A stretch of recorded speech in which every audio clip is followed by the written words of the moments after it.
Your big friend for sports. WNAX, Yankton.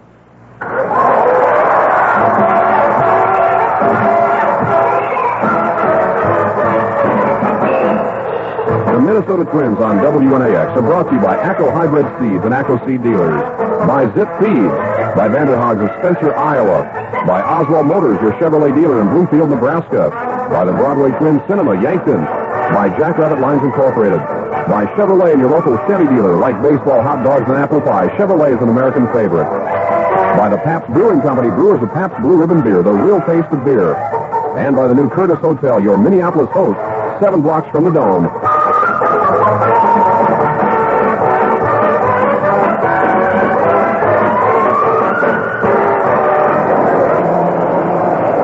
Oh, say does that star-spangled banner yet wave for the land of the free and the home of the brave.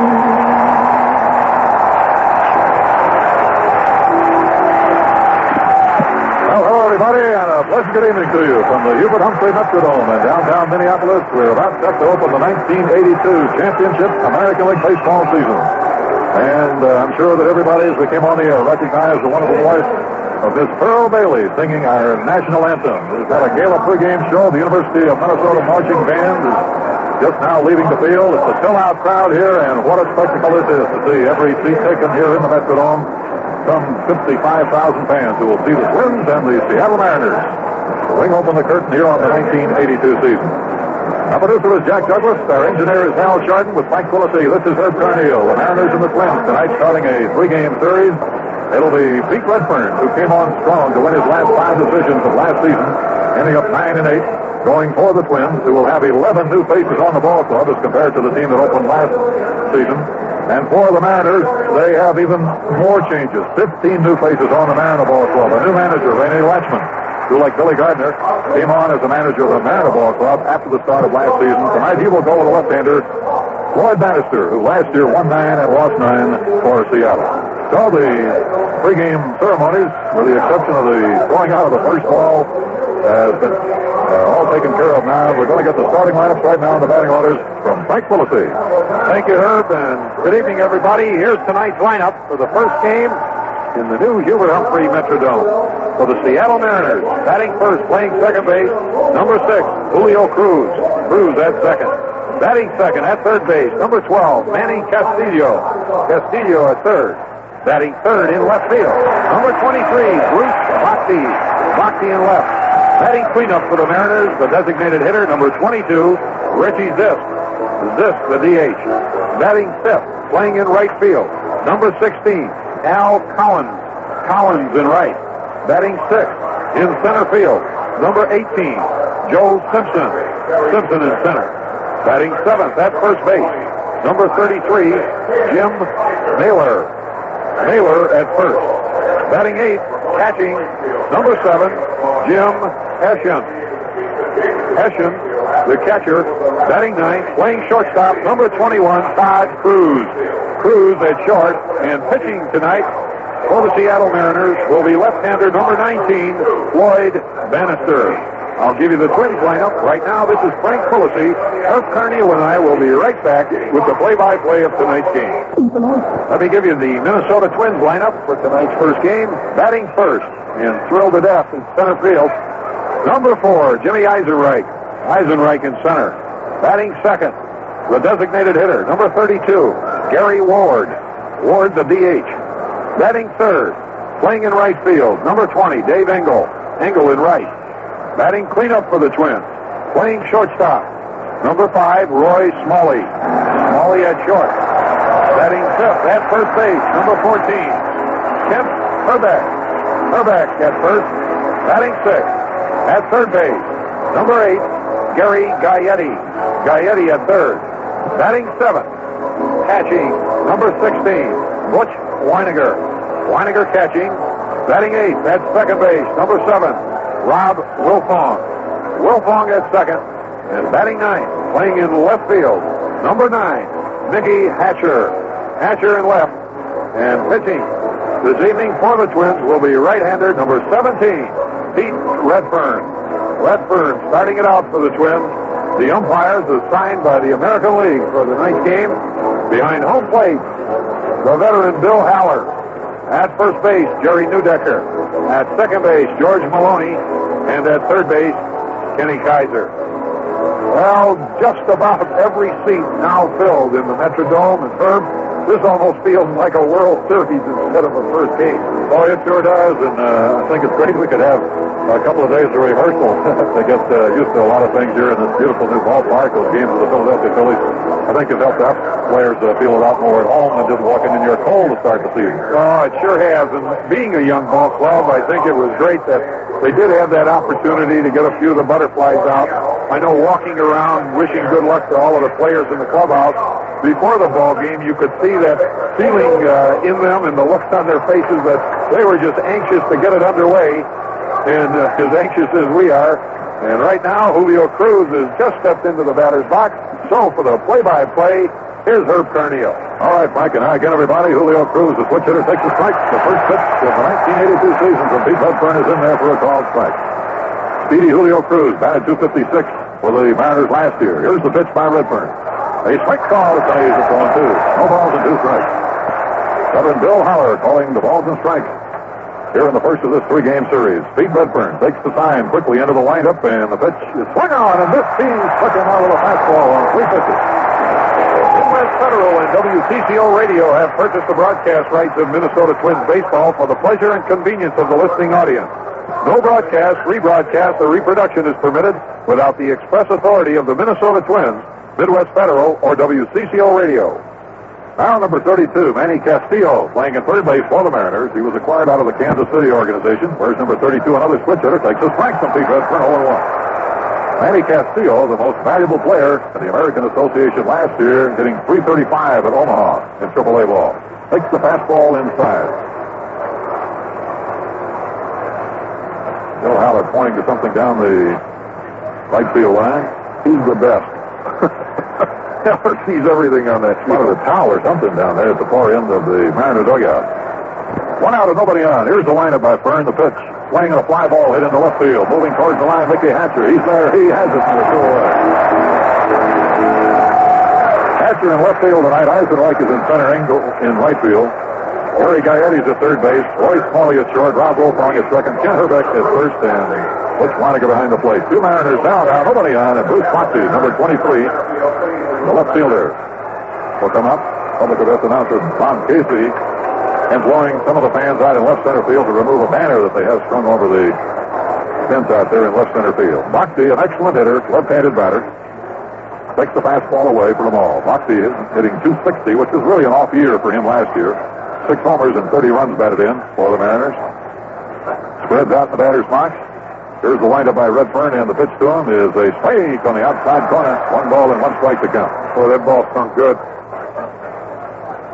Chuck Cottier coaching at third for the Mariners, and Beta Pinson, the only holdover coach, coaching at first base for Seattle.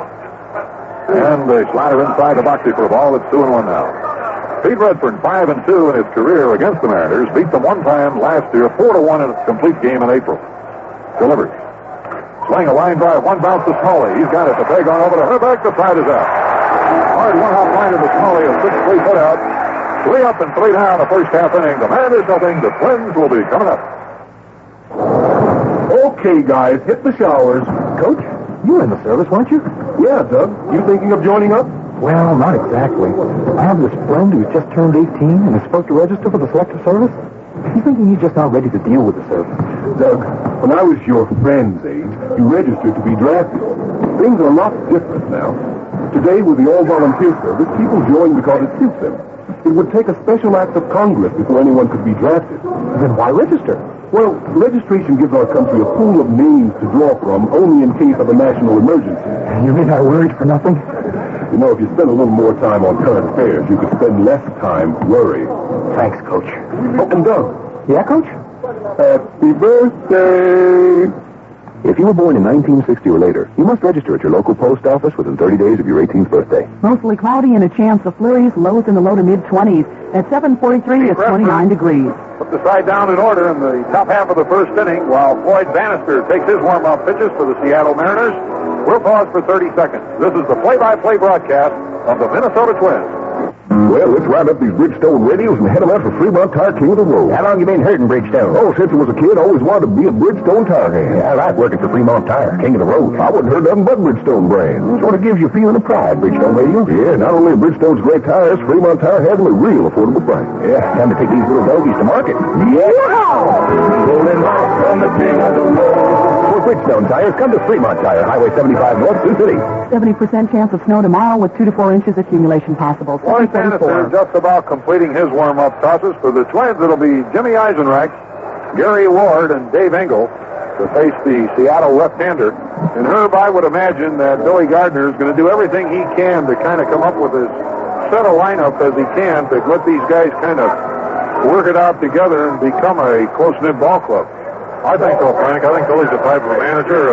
He's not really platoon conscious. If you can do the job in there against the left-hander and the right-hander, then you'll play almost every day. They're pinning a lot of hopes on this young man, Jimmy Eisenreich from St. Cloud, Minnesota.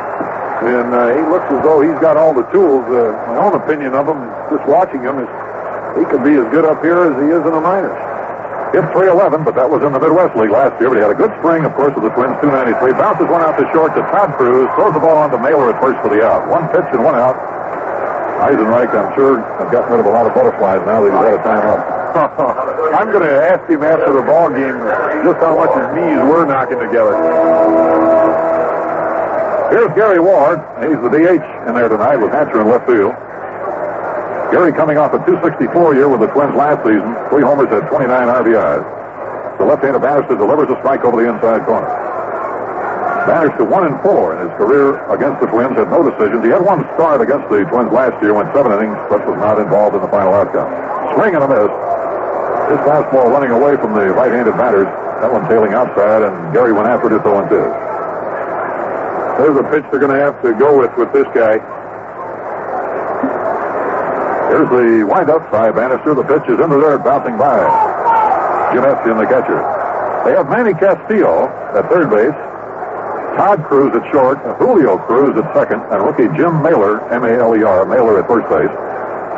Bruce Bockley is in left. Al Callen's over in right field. They just got him from the Tigers. And Joe Simpson, a speedster, is in center field.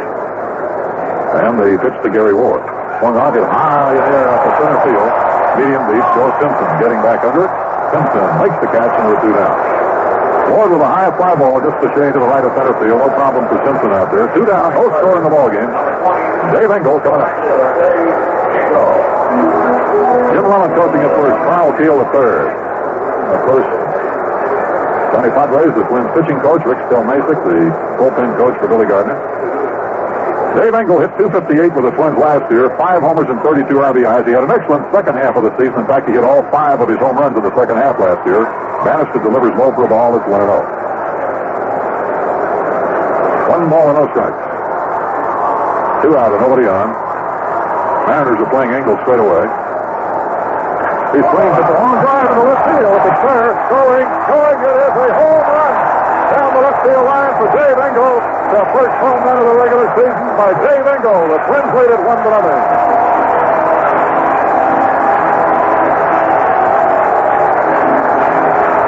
Well, he really got that breaking pitch right in on him and jumped on it.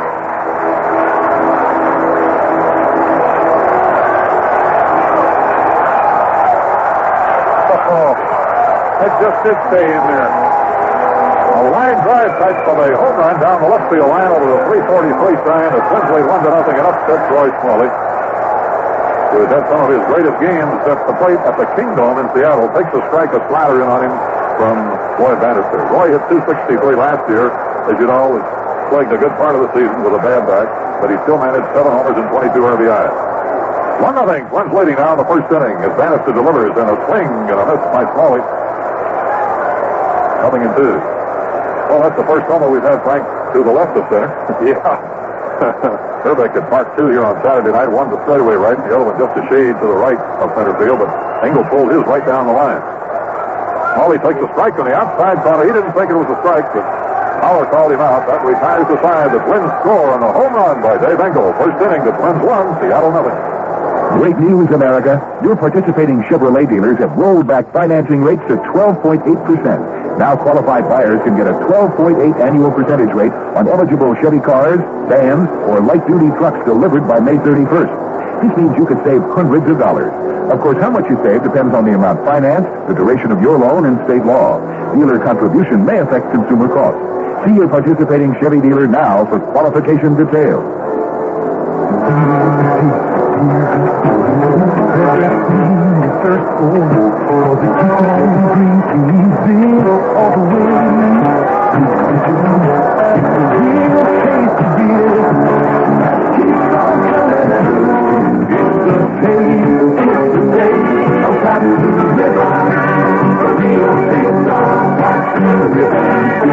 Pabst Brewing Company, Milwaukee, Wisconsin. At the end of one inning, the Twins lead the Seattle Mariners 1-0 on Dave Engel's home run just inside the foul pole down the left field line. Coming up for the Mariners in the second, Richie Zisk, Al Collins, and Joe Simpson to face Pete Redfern. And Herb, unfortunately, with the weather the way it is around the country, Commissioner Boyd Kuhn, who is planning to visit the Metrodome and be here, will be unable to make it because of his plane in Newark International Airport. Snowed in. Well, we're sorry the commissioner couldn't be here because it's quite a sight to see this Metrodome jammed to capacity. And here's Richie Zisk leading off for the Mariners. Swinging a fly ball hit out into center field, hustling over to his left is Eisenreich. He hauls it in. Zisk coming off an excellent year. Batted .311 last year with 16 home runs. Hit a line drive in the right center, but it was plucked out of the air by Jimmy Eisenreich. Number 16, Al Collins, who was purchased from the Detroit Tigers late in spring training. The Tigers, with a wealth of outfielders, obviously weren't planning too much in the way of game time for Al, so he welcomed the opportunity to get to Seattle and to become a regular. Playing in right field tonight, he hit .261 for the Tigers last year. One homer, had 18 RBIs. Takes a high fastball from Redfern, ball one. Pete Redfern this spring had 6 outings, gave up 23 hits in 17 innings, walked 6, fanned 11. And as a breaking ball strikes to Collins on the outside corner at 21. Pete's had a couple innings just to tune up for this game last Saturday night against Philadelphia. On his last 5 starts from 1981 to finish up at 9 and 8. And there's a strike to the knees at 1-2, Al Collins. 1 out and nobody on here in the top of the second inning. The Twins leading 1-0 on the home run by Dave Engel. Twins play Collins straight away. Redfern ready to go. Here's the windup by Pete on the pitch.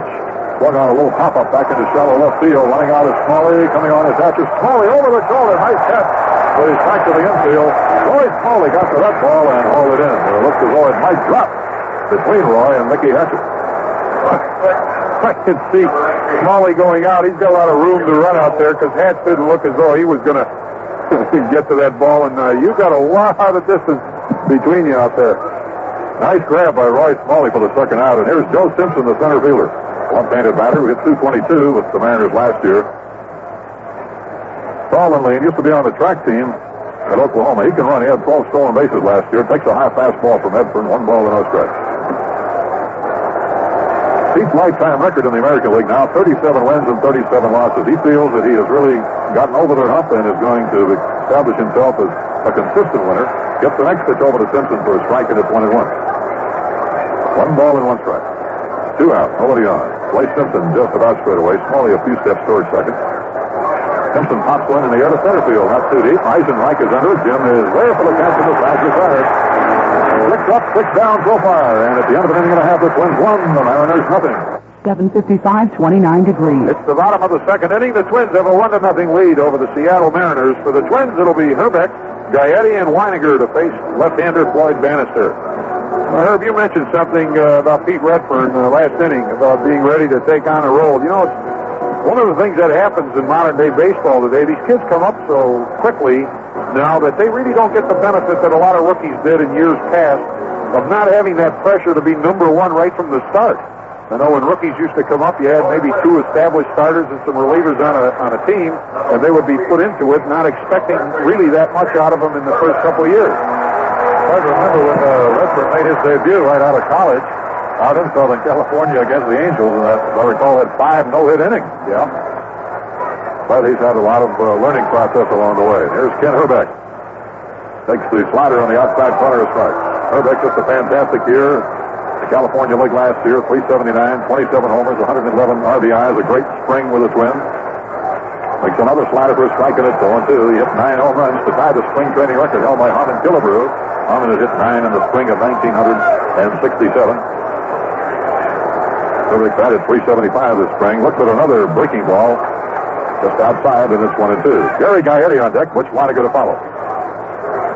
I don't remember Bannister getting too cute with the left-handed hitters, like dropping down. He's pretty much on top. There's a breaking ball low and outside, 2-2. Well, he hasn't thrown a straight one yet, so hurry. No. I think he's read some of the reports, too. 0-2 and strike 2. Here's the windup by the left-hander Bannister. The pitch to Hrbek. Swing and a miss. He got him with a pitch away from him. Bannister's second strikeout. And it'll bring up Gary Gaetti, the third baseman for the Twins, coming off his outstanding year in the Southern League of Orlando. Hit 30 home runs in the regular season there, 4 more in the playoffs, and then hit 2 after he was brought up to the Twins, including, of course, his history-making homer off Charlie Huff his first time up. He swings at the high fly ball out into left field. That one is carrying deep, way back, way back, and that one is off the fence out in deep left center field.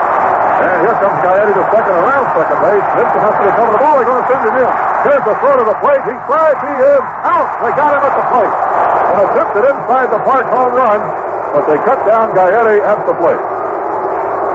Well, he just missed the homer off the left field fence, but the relay cut him down. He tried to get in head first. Good try this time of the ball game. Twins are ahead by a run. We're in the second, and it took a perfect throw to get him because the catcher, Eschen, had to go with a first baseman tag at the plate and just didn't get his hand coming into home plate. 8-6-2 on the foot out at the plate. Almost an inside the park homer for Gary Gaetti. Hit that ball about 385 feet off the left field fence. There's a pitch to Butch Wynegar that misses outside. Butch batting right-handed against Bannister. 264 last year. Of course, had the elbow operation opening day. That's a good part of the season. Later on, had a sore shoulder. Takes a sinking fastball outside, ball 2. Butch only in 47 games with the Twins last year. Well, as you mentioned, with 1 out, that was a good gamble by the Twins. And it almost paid off, a close play at the plate. Fastball strike to Wynegar, 2 balls to 1 strike. So we have 2 out now with nobody on. The Twins leading 1-0 in the bottom half of the second inning. On a home run to left in the first inning by Dave Engel. Bannister winding up. Here's the pitch. Fastball, swing and a miss. He really turns that pitch over to the right-handed batter. He sure does. The ball tails away and goes down to the right-handers. I imagine he'll use it just as a pitch to keep the left-handers honest also. Bannister to Rivers. That was his good fastball, but up and away, and it's 3 balls and 2 strikes to count. The 2 pitches tonight, Redfern and Bannister, each have been a number 1 draft pick by the 2 respective clubs. Bannister in Houston. There's a swing and a miss. The ball gets away from the catcher, but Wynegar didn't realize it. Didn't run. He's thrown out at first base. Eschen recovered the ball. We couldn't tell if he had fouled it at first, but Wynegar didn't know that the ball had gotten away from Eschen. It rolled about 15 feet behind him, and they made the play to first base. A strikeout, 2 3-foot out. No runs, 1 hit. The triple by Gary Gaetti, and nobody left. 2 innings, Minnesota 1, Seattle nothing. Great news, America. Participating Chevy dealers have rolled back financing rates to a new low 12.8%. That's right. Qualified retail buyers who order or buy from stock now and take delivery before May 31st can get into a new Chevy car, van, or light-duty truck at a low 12.8 annual percentage rate. You could save hundreds of dollars. That's 12.8% on the Chevy Cavalier, on Citation, America's all-time best-selling front-wheel drive. 12.8% on Chevy Chevette, including the new diesel Chevette. On Celebrity, the bright new shape of Chevrolet. 12.8% on the S10 pickup, the hottest-selling new truck in Chevy history. Even 12.8% on the sleek new Camaro. How much you save depends on the amount financed, the duration of your loan, and state law. Dealer contribution may affect consumer costs. See your participating Chevy dealer now for qualification details and get your money's worth mile after mile with Chevrolet. So Seattle Mariners are coming to bat in the top of the third inning. The Twins lead the Mariners 1-0, and we're going to pause 10 seconds for station identification. This is where you hear the Twins during the 1982 Major League season. Your big friend for sports. WNAX, Yankton. It's 8:01, 29 degrees, cloudy, and a chance of flurries at WNAX. For the Mariners, it'll be the bottom third of the batting order. Jim Naylor, Jim Eschen, and Todd Cruz to face Pete Redfern. Jim Naylor, big rookie first baseman, right-handed batter. Swings and lines one out over second for a base hit. He becomes the first Mariner base runner. A line drive just to the left of second. Naylor played at Spokane last year, 305 with 19 homers. And now the veteran catcher, Jim Eschen, wearing number 7. Looked for a while early last year that he would be the number 1 catcher with the White Sox when he signed a long-term contract with them, but then they got Carlton Fisk. Eschen did not play a whole lot, and he was traded mainly in the deal for Tom Pachoik, who went to the White Sox. Eschen, right-handed batter. Around the bunt, takes the pitch outside. 1 ball and no strikes. Redfern had retired the first 6 batters before rookie Jim Naylor singled to center. Now right-handed batting Jim Eschen up, and Todd Cruz, right-handed batting shortstop, is on deck. Redfern delivers. Eschen swings a ground ball in the hole to left between Gaetti and Smalley. A ground ball single. The first pitch he indicated he might bunt, but that time he swung away. And that's just one of those balls that was in the hole. Redfern got him to hit it on the ground, but right between Gaetti and Smalley for the ground ball single. And now we have runners at first and second. Nobody out, and Todd Cruz up. Cruz came over with Eschen in the deal for Tom Pachoik. Cruz had been also with Kansas City earlier in his career. Now the Twins will look for the bunt with nobody out, men at first and second. And Cruz takes it high and outside for the ball. Almost a wasted year for this fellow last year, Todd Cruz, wearing number 21 with the Mariners. Had a couple of injuries. Ended up playing only 8 games out on the Pacific Coast League for Edmonton. He had a shot at being the shortstop for the White Sox before he hurt himself. And he takes the pitch off the outside corner. He was around the bunt. Took the pitch for a ball, and it's 2-0. Cruz hurt his back last year in spring training, and then during the intermission between the first and the second half, while working out, he broke a bone in his left hand. That kept him out for the second half of the season, or almost the entire second half. Boy, he thinks somebody's trying to tell him something. Now Redfern in the jam with a 2-0 pitch. A swung on a ground ball, hit the Smalley. He's going to throw to first base. They have the runners going. You get Cruz, but that's all. Manager Rene Latchman had his runners going on the 2-0 pitch, and that broke up the chance for the double play. Naylor goes to third. Eschen to second as Cruz hits the ground ball to short. We're seeing more and more of that all the time. Nobody out in the ball game, getting the runners going at first and second. Well, you get those infielders, too, moving around a little bit. Now Julio Cruz, the second baseman, switch hitter batting left, struck out his first time up. Swing, here's a ground ball up the middle. That's going to be a base hit. Naylor scoring. Etchins around third. Here's Eisenreich's throw. It is coming through, but too late, and the Mariners take a 2-1 lead. Cruz smashed one on the ground up the middle for a 2-run single. Naylor coming around from third base. Etchins from second to make it 2-1. We'll bring up Manny Castillo, the switch hitting third baseman. Pete's up this inning. He's getting the ball up around the waist, and that's something he didn't do in the first 2. The only one he did go was to Bruce Bocke, who hit a BB over at Roy Smalley on a 1-hop out. But this inning, he's been up in the strike zone. Manny Castillo takes a strike in the outside corner. He's batting left also, switch hitter. Slide to left his first time up.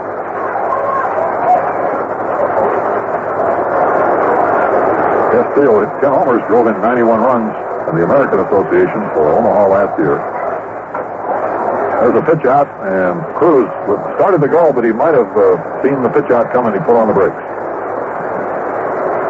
1 ball and 1 strike. Cruz, who had 43 stolen bases last year, stole his first 28 in a row, which gave him 32 in succession over a 2-year span. Throw to first base, safe. He was finally thrown out by Ed Ott of California. They said that was a disputed play. Probably after a guy steals 32, there is going to be a dispute if they get a few shots. Cruz gets a good lead down at first base.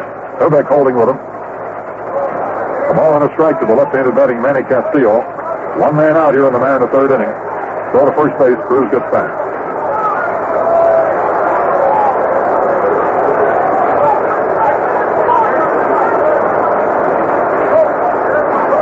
Cruz edges off at first. Here's the set by Pete Redfern.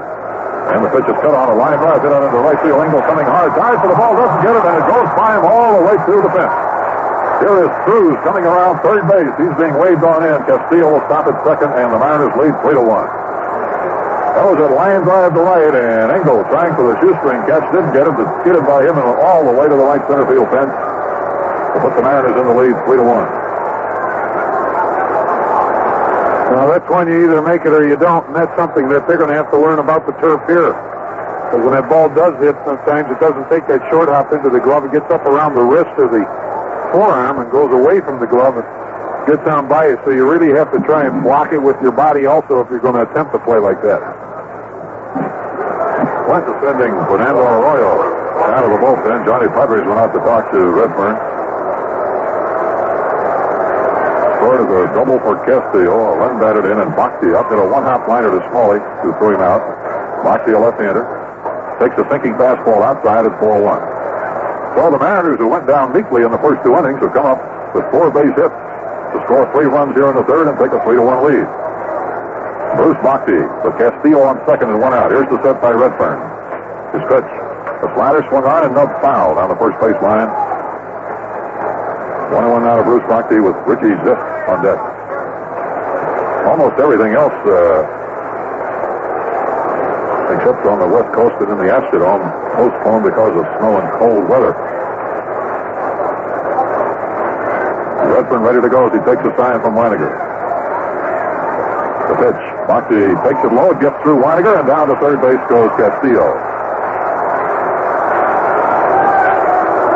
Low pitch, couldn't tell from here. It hit the dirt. It'll be a pass ball. Apparently it did not hit the dirt before it got to Weiniger. He goes out to have a word with Redfern. A pass ball charge to Weiniger, getting Castillo over to third. Texas at New York, Cleveland at Milwaukee, Boston at Chicago, Toronto at Detroit, all postponed. In the American League, New York at Philadelphia, Montreal at Pittsburgh in the National League. Bhakti takes a sinking fastball low and outside. 2-1 now as the Twins pull the infield in with Castillo on at third and 1 out. Arroyo listening up in the bullpen. Ball got away in the bullpen, so Billy Haller calling timeout. So one of the ball boys shags it down.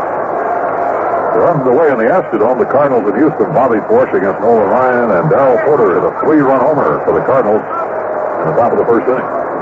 Good fastball hitter.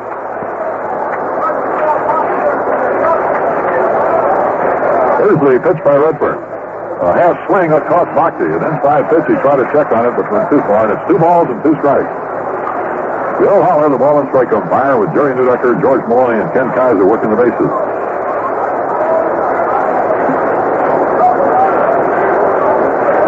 There's a swing and a pop-up back Wilfong. He's under it now, though, and makes a catch in very shallow right field. The infield was up, so Ron had a little way to go that time, but got back there to haul in Bhakti's pop-up for the second out.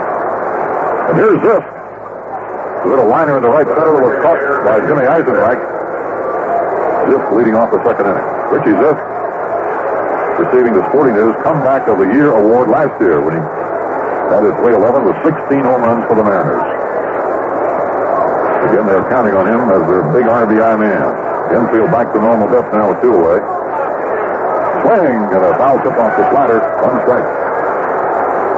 Later on, we're due to have California playing at Oakland, and in the National League, Atlanta and San Diego. There's a swing and a foul right straight back. Headed towards the press box down below, and it's 2 strikes to Ziff.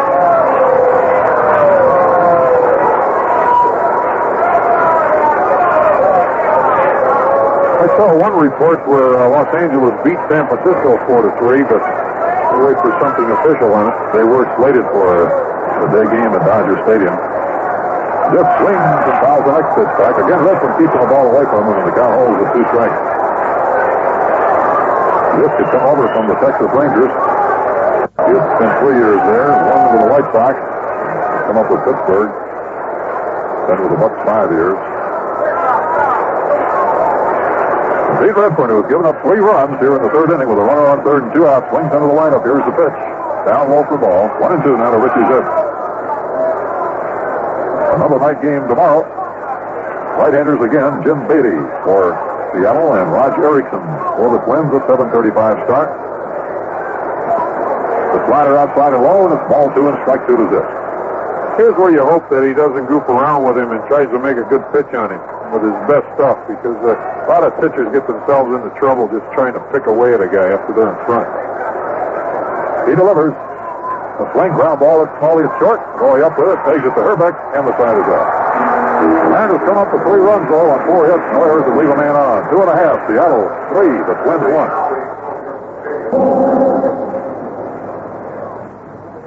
In his acceptance speech as Oscar winner for the Best Director of the Year, Warren Beatty felt the deepest gratitude for living in a country that offers its citizens the opportunity to produce a motion picture like Red. If you enjoy Dr. Zhivago and Citizen Kane, you'll want to be sure and see Red, now appearing at the Dakota Theater in downtown Yankton. And for your movie entertainment, also see Porky and On Golden Pond with Hepburn and Fonda at the Broadway Twin Cinema in the Yankton Mall. Coming up with 3 runs in the top of the third. For the Twins, it'll be Wilfong, Hatcher, and Eisenreich against Floyd Bannister.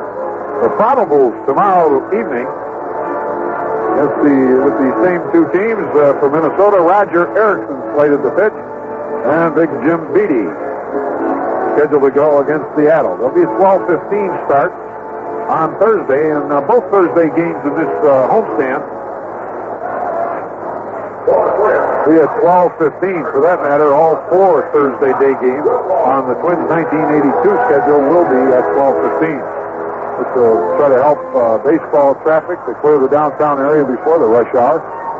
And in some cases, it also gives the opposition a chance to get out to the airport before that rush hour traffic, because Thursday is normally a getaway day in the Major League. Rob Wilfong leading off for the Twins, takes a half swing on a breaking ball that was outside, and they appeal the play, but Ken Kaiser umpiring at third says no swing. Rob hit 246 last year. 3 homers and 19 runs batted in. Swings at the fly ball into left field. It's fairly deep. Backing off his Boxy, and he makes the catch. Long fly to left off the bat of Wilfong, caught by Boxy, and it'll bring up Mickey Hatcher, playing in left field tonight. Mickey 255 with the Twins last year. 3 homers, 37 RBI.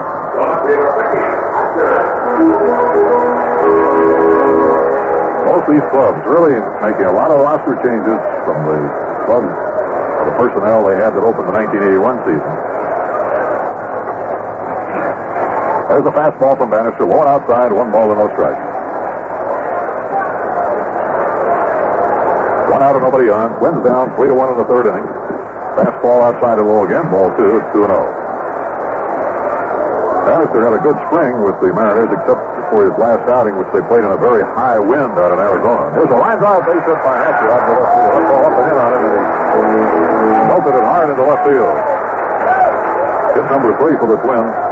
Hatcher's aboard and will bring up Eisenreich, who hit the first pitch to him and bounced to short number 6. That game at the last one that Bannister pitched in spring training in Tempe, Arizona.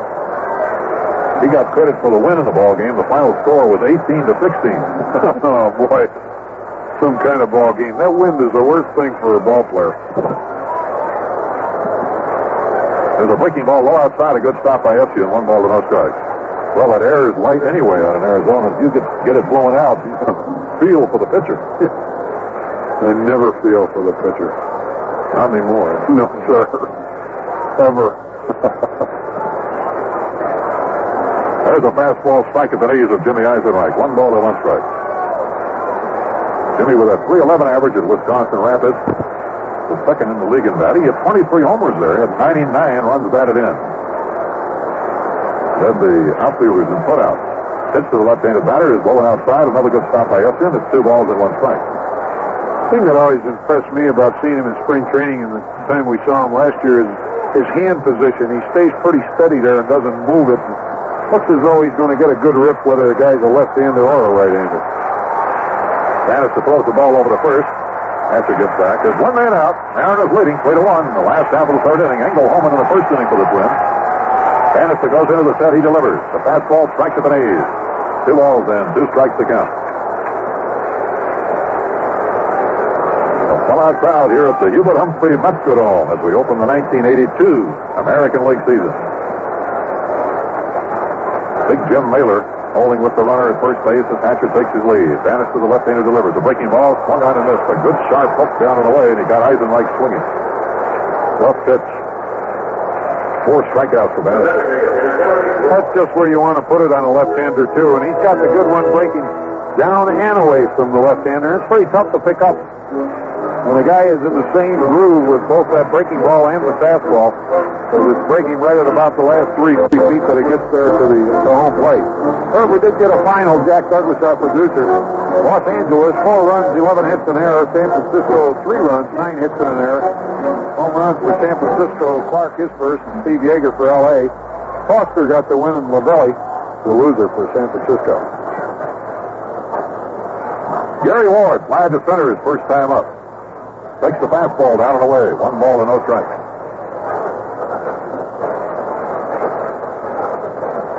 The Mariners have surprised a lot of people with their play in the second half under manager Rene Lachemann. They weren't out of it until the 4 games to go. They were eliminated, and Billy Gardner had the Twins right in it up until September 30th. There's a hard hit ball, 2 skips to Todd Cruz at short over to Julio Cruz for a force out on Hatcher. 6-4 the play to retire the side. Ward hit it sharply, but right to the shortstop for the force out. No runs, 1 hit. The Twins leave a man on. After 3 here at the Metrodome, the Mariners 3, the Twins 1.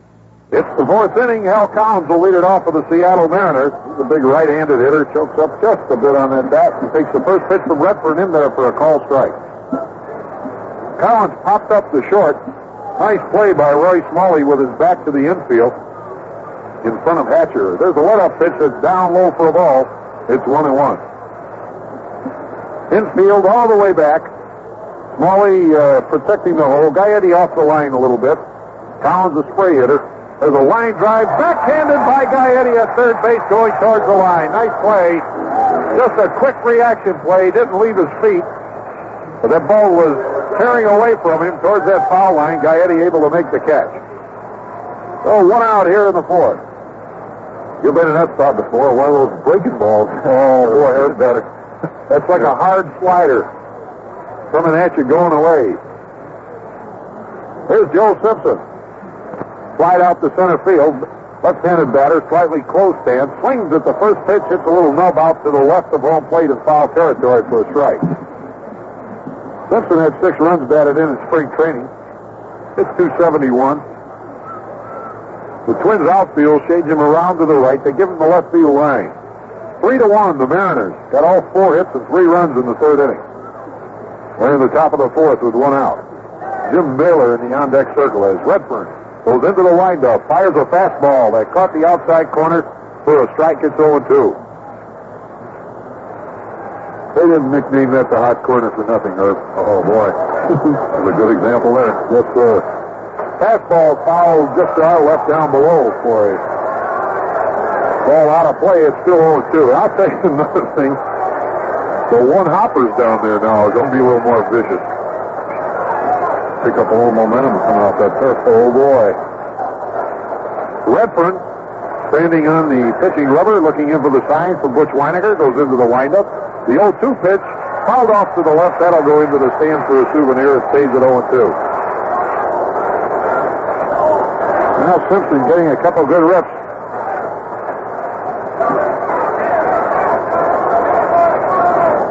Capacity crowd here at the Metrodome for the opener in the 1982 season. Redfern's pitch hit off the pitch behind the plate. Weiniger going back towards the screen, but it's into the stands and out of play. So Simpson testing Redfern a little bit here. Fouling off the last 3 pitches. Fern had that one in on his step. Outfield playing fairly deep. Joe Simpson chokes up on that bat. Here's the pitch. Took it for a call strike. He got one by it. 2 strikeouts for Redfern. 2 out here in the top of the 4th, and Jim Mailer the batter. He started the rally for the Mariners in the 3rd inning with the first hit for the Mariners of the new season and a line drive up the middle to center field. Mailer had a home run and 7 runs batted in spring training. Right-handed batter stands way back in the box. Checked his swing and took it low for a ball. This is a big kid right here. He played some football at the University of Miami as well as baseball. He's strong. Swing. There's a long fly ball. Left field. Engel back to the third. That ball's gone. A home run. It's 4-1. Boy, he teed off on that one. Fern, the last 2 innings, been up a little bit with his pitches. And no sooner did I get it out of my mouth about him being strong, he leveled one up. Popped it about 7 rows into the left field stand. 4-1. The Mariners in the lead here in the 4th inning. The batter, Jim Eschen. That was Mailer's first Major League home run. Now here comes a magic wand against the Twins. Jim Eschen. Redfern pitch, a strike at the knees. Eschen singled to left field his first time up. Just outside the reach of Gary Gaetti at third base, going to his left. Redfern's pitch, and Eschen fouled the ball at the plate. 0-2. 2 men are out. 5 hits now for the Mariners off Redfern. Nobody working in the bullpen. There's the 0-2 pitch. Swinging a foul at the plate. The ball hit off of Eschen's foot and bounced out about 4 or 5 feet out in front of home plate. Thus far, the only thing the Twins fans here tonight have had to cheer about was Engel's home run. There's a fastball hit out into center field. Jimmy Eisenreich over to his left. He's under it. Makes the catch, and that's all for the Mariners in their half of the inning. If they come up with a run on Jim Naylor's first Major League home run, leave nobody on base after 3.5 innings of play. It's the Mariners 4, the Twins 1. Vander Haeg's Truck Salvage in Spencer, Iowa is the largest truck salvage operation in the entire Midwest. That means over 40 acres of quality used truck parts, which means almost every truck part that you might need, you can find. Vander Haeg's Truck Salvage is continually buying and dismantling pickups all the way up through diesels. They can supply all engine, transmissions, and rear ends. As well, they're hard to find small part you need. Find out for yourself. Contact Vander Haeg Truck Salvage in Spencer, Iowa. In the forecast for the immediate listening area tonight, mostly cloudy and a chance of flurries, lows in the low to mid-20s. Southeast winds of 10 to 20 miles per hour. Tomorrow and tomorrow night, a 70% chance of snow with 2 to 4 inches accumulation possible. Highs tomorrow, low to mid-30s. Lows tomorrow night, upper teens to low 20s.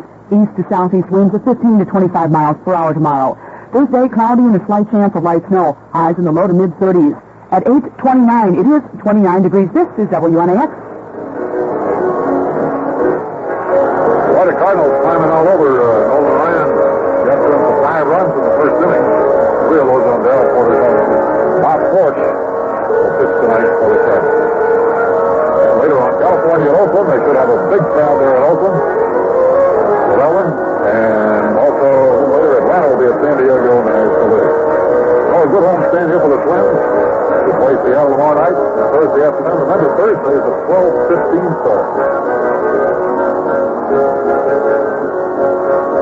Right now we'll pause 10 seconds for station identification, and this is where you hear the Twins during the 1982 Major League season. At 8:30, you're listening to your Big Ten for Sports, WNAX games in 29 degrees. Don't forget, we'll have the Seattle and Twins game tomorrow night at 7:30. The Twins have 3 hits through 3 innings, and leading it off here in the 4th is Dave Engel. His home run, the first ever in regulation play championship season. In the first inning, just inside the foul pole, he takes a curveball over the inside part of the plate for a strike from Floyd Bannister. Dave slightly crouched, holds that bat right down on the end, takes the fastball low for a ball. It's 1-1. Engel batting in the 3rd slot. He didn't have an especially good spring. He was bothered by a shoulder problem earlier, and it affected his swing, he said. And he's just now getting comfortable again. There's a good curveball that he took for a strike on the outside corner. It's 1-2. 4 runs, 5 hits, no errors for Seattle. 1 run, 3 hits, no errors for the Twins. Bannister into the windup, fires a fastball that moves off the plate outside. It's 2-2. That's cheating. Oh, boy. I'll tell you about it later. Here's the windup, the pitch, hit on the ground to third base. Coming in for it is Castillo. The throw pulls the first baseman, Mailer, off the bag, and Engel safe. That's going to be a base hit for Engel. He's 2 for 2. Tough play for the third baseman, Castillo, who is playing back with a couple strikes. on Engel. He had to come way in past the pit down the third baseline.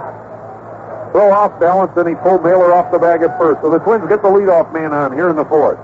Here's Roy Smalley. He looked at a third call strike his first time up.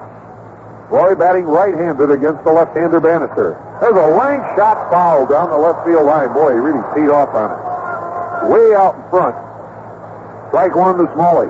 In the on-deck circle, Ken Herbeck. And Carl Keel flashes the sign over in the third base coach's box. Jim Lemon coaching at first for the Twins. The Seattle defense straight away on Smalley. Infield in for the double play. There's a swing and a miss at a fastball that was sinking away from him. Bannister's got a good live arm. He'll throw a fastball, good hard slider. Occasional changeup. But he does a few things with the fastball. He can get it to tail away from a right-hander. There's one there that fouled off to the right. Out of play. 2 strikes on Roy Smalley. He'll keep a right-hander honest by throwing that ball inside on him and trying to keep it straight. And when he's got him leaning back, try to turn it over and sink away from him. 4-1, the Mariners are leading the Twins here in the fourth inning. Here's a pitch to Smalley. That's low a ball. It's 1-2. Roy had a home run and 3 runs batted in spring training. Had occasional stiffness in his back, but all in all, had a good spring. And tested that sore back in a lot of different ways. Came out healthy. There's a curveball popped up left side going towards the line now in foul territory. The third baseman, Castillo, calling up the shortstop Todd Cruz for the out. Smalley fouls out to the third baseman, Castillo. That'll make it 1 out. Runner at first base, Dave Engel. And bring up Ken Herbeck. Ashton having a little talk with Floyd Bannister. He gave everybody a pretty steady diet of breaking stuff the first time up. Sure did. I don't think he saw a fastball. No. And he's going to have to look at a lot of those from left-handers. But I really feel that this kid is a bona fide prospect and a kid that learns quickly. He'll begin to take that breaking ball to the opposite field when it's cutting outside on him. First pitch, the slider in the dirt, scooped up by Eschen. He saved a wild pitch there for Bannister. 1 ball, no strikes to Ken Herbeck. 1 out, Engel on at first base.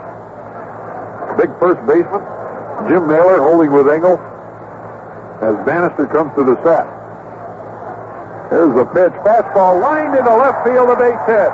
Taken on the second out by Boxy. Engel makes the turn, but he'll hold up at first. Well, Kent was a quick study. Saw 1 fastball for a strike, and he popped it into left field for a base hit. Runners at first and second. 1 man out, and the batter, Gary Gaetti.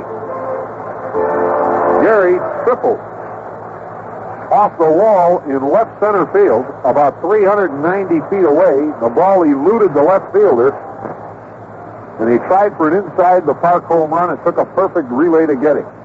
There was a fastball that caught the outside corner for strike 1. 3 home runs and 10 runs batted in spring training for Gary. Twins threatening. 1 man out. Runners at first and second as Bannister steps off a pitching rubber. Engel dancing around out there at second base. Bothered him a little bit. No throw. Here's the stretch. Fastball missed inside. It's 1-1. Gaetti certainly has the power. It's just going to take a little discipline and a little learning. The Twins have got some power on this young ball club. This boy is one of them. Wearing number 8 on his Twins uniform. A bluff throw to second base as Engel dives back in. Julio Cruz, the second baseman for the Mariners, moving in behind him. Night game tomorrow night, starting at 7:35. We'll be on the air at 7:30. Thursday's a 12:15 game against the Seattle Mariners. Bannister checking the runners at first and second. He steps off again. There's Engel getting a pretty good lead. Nobody challenging him. Bannister didn't want him to get too far. Now the shortstop, Todd Cruz, moving in behind Engel a little. There's a breaking pitch in the dirt, scooped up by Eschen again. It's 2-1. Gaetti looking over at Keel. One man out, runners at first and second. Herbig with an excellent lead at first base.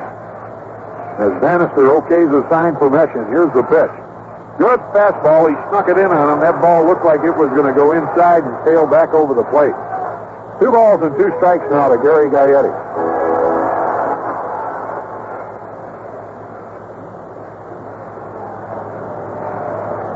Bannister's ready. The 2-2 pitch. Fly ball deep left field. Going is gone. A home run. This game's all tied up. 4-4 on Gary Gaetti's 3-run shot.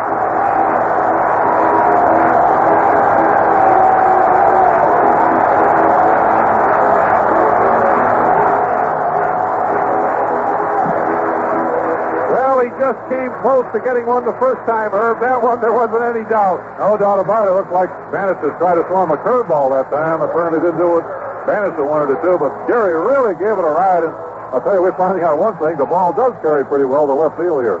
When you hit it, it goes. Yes, sir. Long shot. And here's Butch Weiniger taking a curveball over the plate for a strike. Well, there's some youngsters that have got the muscle. They hang a pitch on them and connect. It'll go. There's a fastball caught in the outside corner on Weiniger for a strike. It's 0-2. Butch checked his swing. Missed the pitch first time up. Ball got away from Eschen and he threw Butch out at first. Swing and a miss at a hard slider in the dirt. Eschen tagged Weiniger. That's the second time Weiniger struck out, and Bannister's 5th strikeout of the ball game. 2 men are out. 3 runs in on the inning on Gary Gaetti's first home run of the 1982 season. Boy, he popped that about 9-10 rows up into left center field. Here's Rob Wilfong. He sent one deep to left field his first time up. Breaking pitch. Misses outside for a ball. It's 1-0.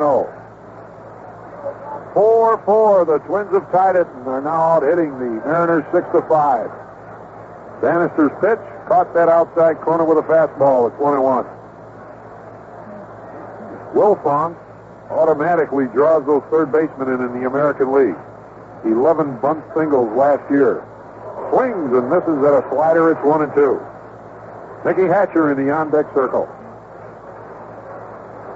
Now the home crowd got a little something to cheer about there. A couple home runs for the Twins in this game. There's a foul ball right underneath us. The count stays at a ball and 2 strikes. Herb, I'm still going to my glove side. Well, I guess I better go the other way. Right. I didn't say I was going to backhand it. I'm going the other way. Here's the 1-2 pitch to Wilfong. It's outside for a ball. It's 2-2. We get into a few parks, fans, Herb and I, especially Detroit and Boston. We pretty well have to get our act together. There's a lot of foul balls off the left-handers. There's a swing and a miss at a good breaking pitch by Bannister. Got a couple strikeouts in the inning. 6 overall in the ball game. That's it for the Twins. Twins come up with 3 runs on 3 hits. There was nobody left on base, and after 4 complete innings of play, it's the Twins 4, Seattle 4.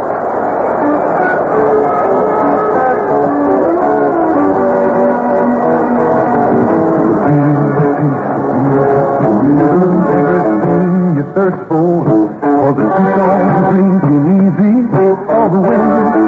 The original, it's the real taste of beer. That keeps on coming through. When there's only one taste that will do. It's the game of the river. Real taste of the original past. It's the taste of Paxton River. The real taste of Paxton River beer. Pabst Brewing Company, Milwaukee, Wisconsin. Now, how about this, fans? The Metrodome is going to become a haven for snowbound Major League Baseball clubs. The White Sox, no doubt of their 2-game season opening series with the Red Sox in Chicago, and Blue Jays. Also Detroit. Well, Toronto and Chicago are going to play exhibition games here tomorrow morning and then after Thursday's game. The folks who attend Thursday's game will be invited to stay and watch that exhibition if they so desire on Thursday afternoon between Toronto and Chicago. Really something about the weather across the nation. Fortunate to have this facility. There's Todd Cruz hitting the first pitch from Redfern out into right center. Jimmy Eisenreich taking over out there and calling off Engel to make the catch. There's one out. Cruz had grounded out to short his first time up, so he's 0 for 2. We're in the top of the fifth inning. We've got a tie ball game. Gary Gaetti sending a 3-run shot into left center field to tie this game up in the bottom of the fourth. Redfern into the windup, fires a breaking pitch to Julio Cruz up high for a ball. Cruz had struck out, singled to center field, and scored on a base hit in the third inning. There's a strike to Cruz on another curveball. It's 1-1. Cruz, a switch hitter, batting left-handed against Redfern, takes the breaking pitch up high for a ball. It's 2-1. 3 breaking pitches to Julio Cruz. He's a speedster. Redfern's fastball is off the plate outside for a ball. It's 3-1. One man out here in the fifth. On deck, Manny Castillo. There's a good fastball at the knees. It's a full count. Cruz, both the Cruzes on this club will make you work. They're not afraid to take a couple strikes. They just want to get on base. Fastball fouled off to the left out of play. It's 3-2 yet. Twins now shade Julio Cruz a little towards left field. You can see Hatcher and Jimmy Eisenreich talking out there. Engel way out there in right field. Here's the pitch by Redfern. Fastball's lined into left field. It's going to drop in for a base hit. Hatcher takes it on the first hop, fires it back into Smalley, and the Mariners get a man on. Cruz now 2 for 3. He's got a couple runs batted in. He drove in Naylor and Eschen with that single up the middle. Scored all the way from first base on Manny Castillo's double that eluded Dave Engel out in right field. He tried to make a shoestring catch. Manny Castillo, there goes the runner. The throw down there is in the dirt, and Smalley does all he can to just smother the ball and catch it on the first hop as Cruz comes up with his first stolen base of the year. Had a pretty good jump. The pitch out of the strike zone on Castillo for a ball. It's 1-0.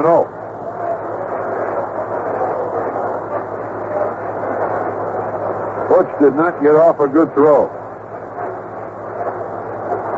Cruz has an excellent lead at second base. He's the go-ahead run out there. And the breaking ball to Castillo is up high for a ball. It's 2-0. Manny flied out to left and doubled in the run in the third. Pretty good contact hitter. Yes, sir. Yeah, Cruz, who can really fly out there on second. Redfern's pitch is good for a strike. It's 2-1. Julio with 43 stolen bases last year. The year before, 45. His best year in 1978 with 59, all with Seattle.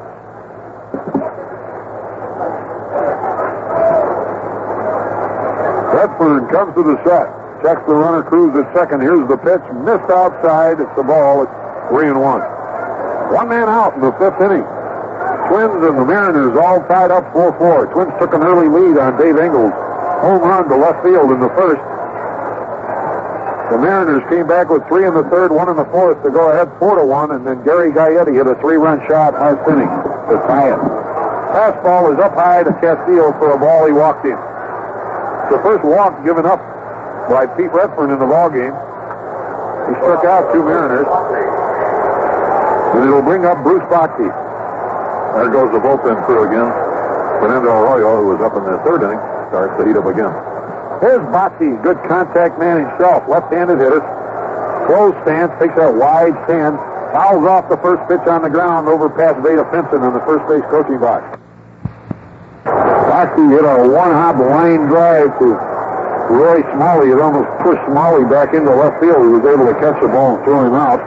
Then popped up to Rob Wilfong at second with a man in scoring position. He takes a rip. Redfern okays a sign from Weiniger. Checks Cruz at second. Fastball misses down low for a ball at 21. Richie Zisk in the on-deck circle. They got a little punch in this lineup. Bhakti, Zisk, and Collins. Cruz at second. Castillo at first. As Redfern comes to the set and fires a fastball that's fouled off to the left out of play. It's 1-2. 4 runs, 6 hits for the Twins. 4 runs, 6 hits for the Mariners. The Twins are looking for the double play. Big gap out in left center field. I'll tell you, when that ball goes in the gap, there's a little excitement. There's a lot of excitement. There's the pitch. In the dirt off the shin guards of Weiniger. Bounces over towards the Twins dugout on the third base side. They've got Cruz dancing around out there, and Weiniger retrieves the ball. Throws it over to Redford, who is at home plate. It's going to be a wild pitch. The runners advance to second and third, takes the double play away. Unless they catch somebody off on a line drive. 2 balls and 2 strikes to Bhakti. The infield moving about halfway in on the right side. Smalley back at short. Breaking pitch fouled off to the left. It's out of play into the stand. Smalley not willing to concede 2 runs on the left side. Now they're going to bring the infield back. They don't want to give up 2 runs. 5th inning here at the Metrodome. They'll give up the 1 at second and short. There's a fly ball out into right field, deep enough to score. Cruz angles under it, makes the catch. He's going to go to third with it. Here comes Castillo looking around. He's off the bag, and Gaetti stayed with it. They got him coming off the bag. The run's going to score. The Seattle Mariners take a lead on the sacrifice fly to right by Bruce Bhakti. Cruz scoring, but they got Castillo as he went past the bag on Engel's throw to Gaetti. 9-5 on the putout. So the Mariners pick up a run on 1 hit.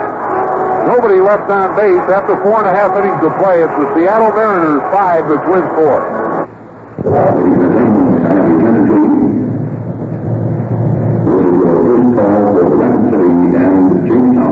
Now 2 people can travel for the price of 1 anywhere the Jack Rabbit bus goes. That's right, on the Bunny, 2 for the price of 1. And $2.50 will take all single packages under 5 pounds anywhere on the Jack Rabbit system. Check with your agent for details. 31 in snow at Ellsworth Air Force Base. 34 in snow at Rapid City. Pierce, snow, 30 degrees. Aberdeen, cloudy, 31. Watertown, cloudy, 25. Huron, cloudy, 32. Sioux Falls, cloudy, 28 degrees. 29 and cloudy at WNAS. And we have a chance of flurries. Our lowest tonight in the low to mid-20s.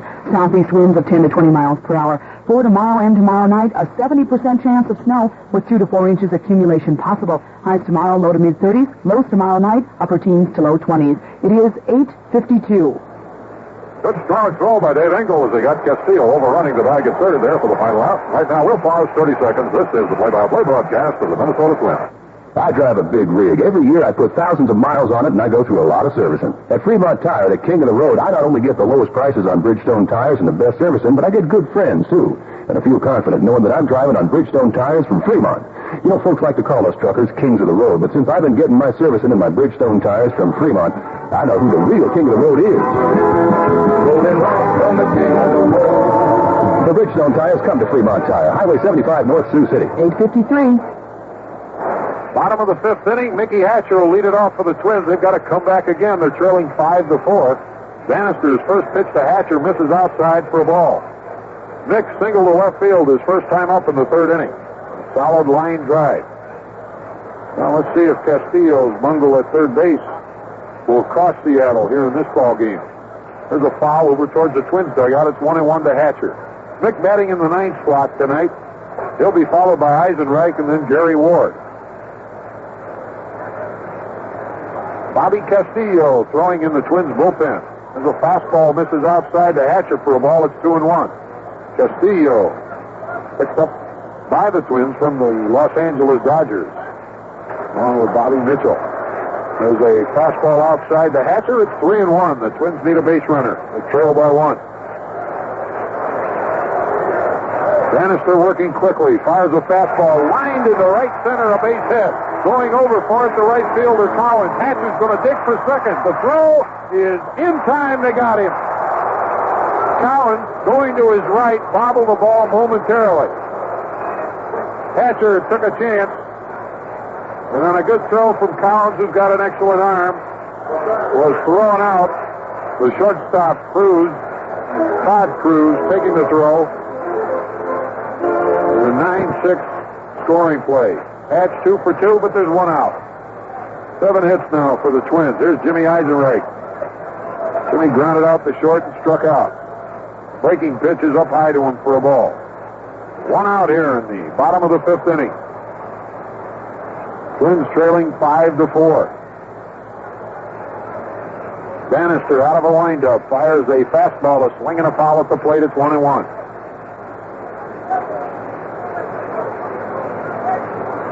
That's a way to break in your first major league game, huh, Herb, against a tough left-hander.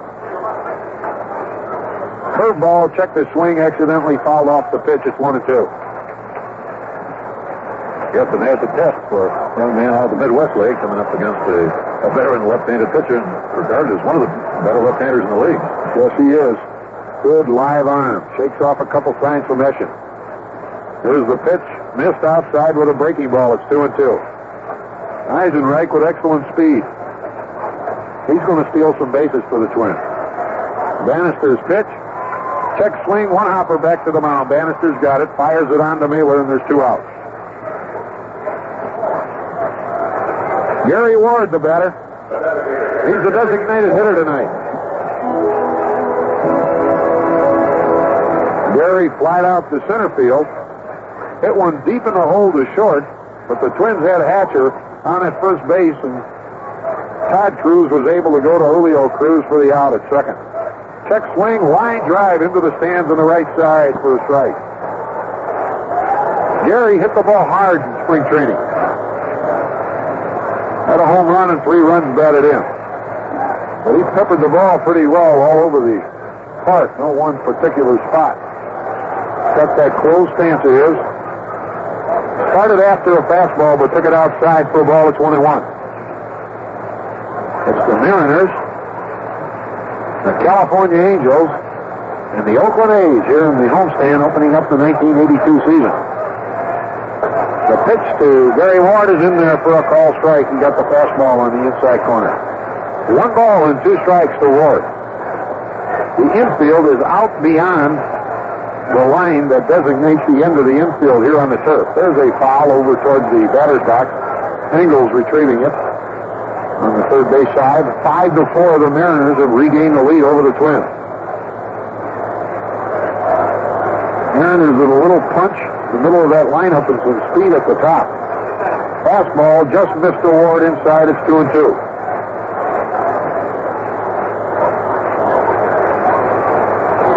Beautiful, beautiful stadium. There's a curveball that misses down low, and Ward has worked Bannister to a full count. On deck is Dave Engel. Bobby Castillo's calling as if he might be coming in to start the 6th inning. Timeout called by home plate umpire Bill Haller as Bannister takes a little too much time and Ward steps out of the box. Well, he's eaten up pretty good, Herb.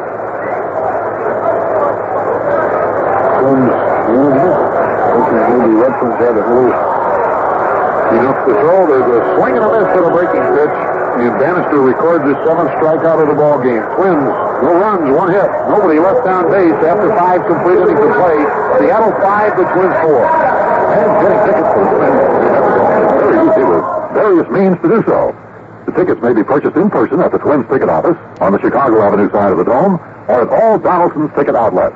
Now, by phone, simply call the Twins charge call desk any weekday from 9 till 5. The number is 375-1116.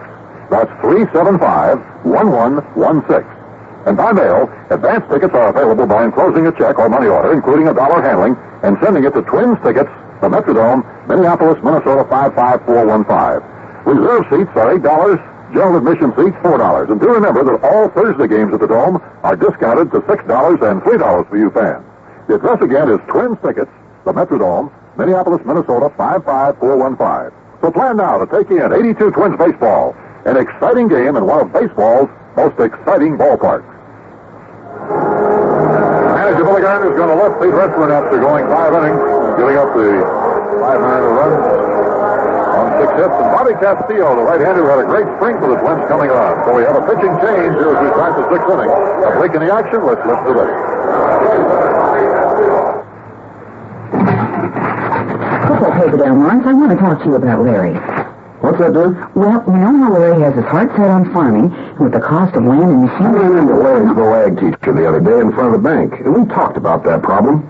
Mr. Jelinek said we should talk to Larry about a career as a vocational agricultural teacher. Jelinek said there are a lot of job openings right now in both schools and industry. In fact, he said a career in VOAG is the next best thing to farming. Lawrence Johnson, you made me so darn mad I could dump the cereal on your head. Why didn't you ever tell me anything? What's that, dear? If your son or daughter wants a career in agriculture, talk to your VOAG teacher. A career as a VOAG teacher is the next best thing to farming. A public service announcement of this station and the Agricultural Education Division of the American Vocational Association. After a strike, Richie Zisk swings and belts a breaking pitch into right field for a base hit against Bobby Castillo to lead off the 6th inning.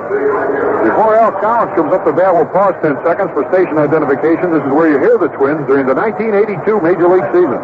Your 24-hour Big Friend, WMAX, Yankton. Temperature is 29 degrees, and it's 9:01. Here's Al Collins with Zisk on at first base. Herbeck holding with him there. Not too much of a threat to run. He doesn't run that quickly. There's a good fastball to Collins. Caught the outside corner. Collins has popped up to short and lined out the third base. Gaetti making a nice backhanded catch of a line drive that was quickly getting towards that foul line. Castillo looks in for the sign from Butch Weiniger and comes to the sack. There's the screwball. It's in the dirt, scooped up by Weiniger. A ball. It's 1-1. Collins very dissatisfied at Detroit. He's just about starting where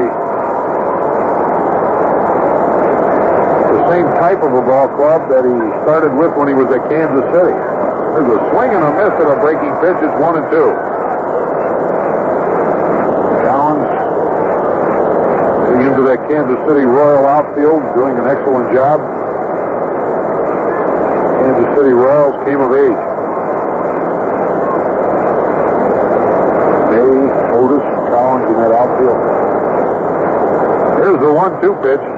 Hit in the air down the left field line, giving chase is Hatcher. Ball drifting towards the stands. It's out of play. Hatcher will have to go back. Empty-handed. It's 1-2 yet.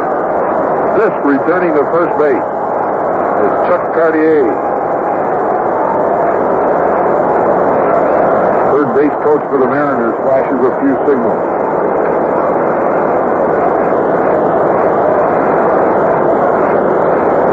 Looking for the double play. They're trailing by a run here in the 6th, 5-4. Castillo checking the runner, fires the fastball. It's fouled back up over our heads to the right. Joe Simpson, left-handed batter in the on-deck circle. Bobby originally started as an infielder-outfielder in 1974. Just played 47 ball games at Sarasota. Was out of baseball in 75 and then came back as a pitcher at Reynosa in the Mexican League. He fires a breaking pitch in the dirt that Weiniger blocks to keep Zisk at first base. The count is 2-2. It was 19-11 in Monterey in 1977, and the Dodgers called him up. He got into 6 games, got a win. Only pitched 11 innings. Here's the 2-2 pitch. Collins checks his swing and takes it low for a ball. It's a full count. Well, Latchman, the skipper for the Mariners, has had his ball club moving tonight. He's got some speed. He doesn't have speed on there right now with Richie Zisk. But he might get him going. Collins makes pretty good contact. Nobody out. We're in the top of the 6th inning. Here's the stretch by Castillo. There goes the runner. The pitch hit in the air to center field. Zisk holds up as Eisenreich has a beat on it. Makes the catch. There's one out, and Zisk returns to first base. Collins got jammed with that ball. That'll bring up Joe Simpson. Simpson flied out to center field and was called out on a 3rd strike.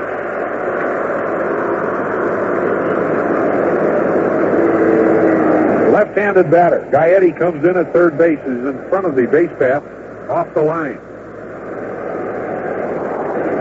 Here's the pitch. It's in the air out into center field. Eisenreich coming on hard. Can't get to it. It bounces in between. And the ball gets away from Eisenreich, and the runner, Zisk, goes all the way around to third base. Richie really heads up on the play as he saw the ball take a bounce away from the young center fielder. It went all the way around to third base. So that'll put runners at first and third with one out and bring up Jim Mailer.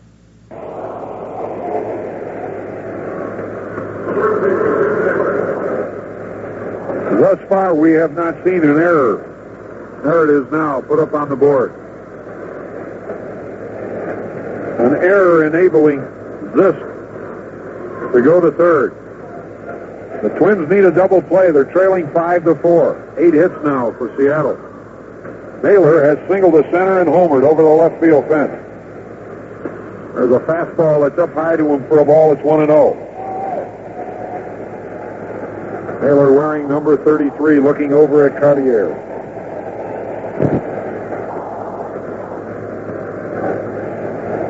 Castillo comes to the set. Here's the pitch. Fouled off over towards the Mariner dugout. It's 1-1. You'll see a lot of action on this turf. Naylor's just been in pro ball since 1978. The 306 at Stockton, 310 at San Jose. There goes the runner at first. The ball hit in the air to left field. Hatcher's under it. Not too deep. He catches the ball to throw to the plate. It's off the plate, and Zisk will score easily with the 6th Mariner run. So Mailer, with a perfect night tonight, had a single and scored in the 3rd, homered in the 4th, and now with a sacrifice fly, drives in his 2nd run. Richie Zisk coming in from 3rd. Joe Simpson stayed at first base. So the errors proved costly.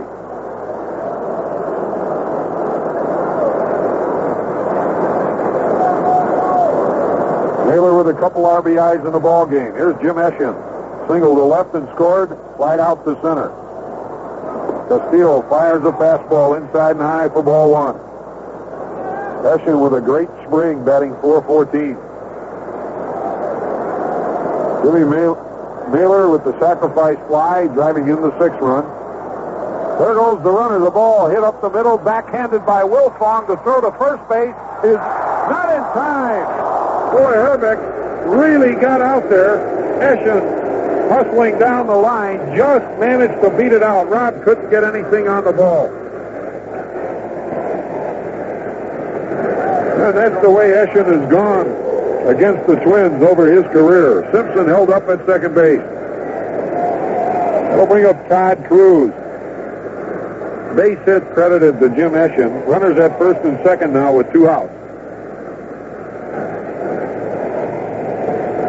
With Simpson going, Wilfong got a little bit of a break. Eschen didn't hit the ball well, but he was in a good spot just over second base. There's the stretch by Castillo. The slider caught the outside corner for strike 1. Cruz is grounded out to short and flied out to center field. Pete Redfern went 5 innings, gave up 5 runs. They were all earned. 6 hits, walked a batter, and struck out 2. Bobby Castillo coming in the 6th. He steps off the rubber to keep Simpson honest at second base. There's the stretch. The pitch hit on the ground to the right side. Wilfong's got it on a big hop, fires onto Herbeck, and that's all for the Mariners in their half of the inning. They come up with another run, though, on 2 hits, 3 hits, leave 2 men on base, 1 twin error. After 5.5 innings of play, it's the Mariners 6, the Twins 4. Good evening. It's 9:10, 29 degrees. In the forecast for the immediate listening area, southeastern South Dakota, tonight mostly cloudy and a chance of flurries, lows in the low to mid-20s, southeast winds of 10 to 20 miles per hour. Tomorrow and tomorrow night, a 70% chance of snow with 2 to 4 inches accumulation possible. Highs on Wednesday, tomorrow, low to mid-30s. Lows tomorrow night, upper teens to low 20s. East to southeast winds of 15 to 25 miles per hour for the day tomorrow. Tomorrow night, cloudy and a slight chance of light snow, highs in the low to mid-30s.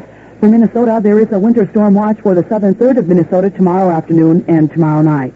A winter storm watch for northeast Iowa tomorrow and tomorrow night. A south winds advisory for the north central of Nebraska tomorrow and tomorrow night. A traveler's advisory for the southwest quarter of North Dakota late tonight and tomorrow. And no traveler's advisory posted for South Dakota as of right now. And it is 9/11/29 degrees. Well, remember that Thursday's game here will start at 12:15, as will all four of the Thursday day games on the Twins schedule this year. Now, this is to allow the baseball traffic to clear the downtown area before the rush hour.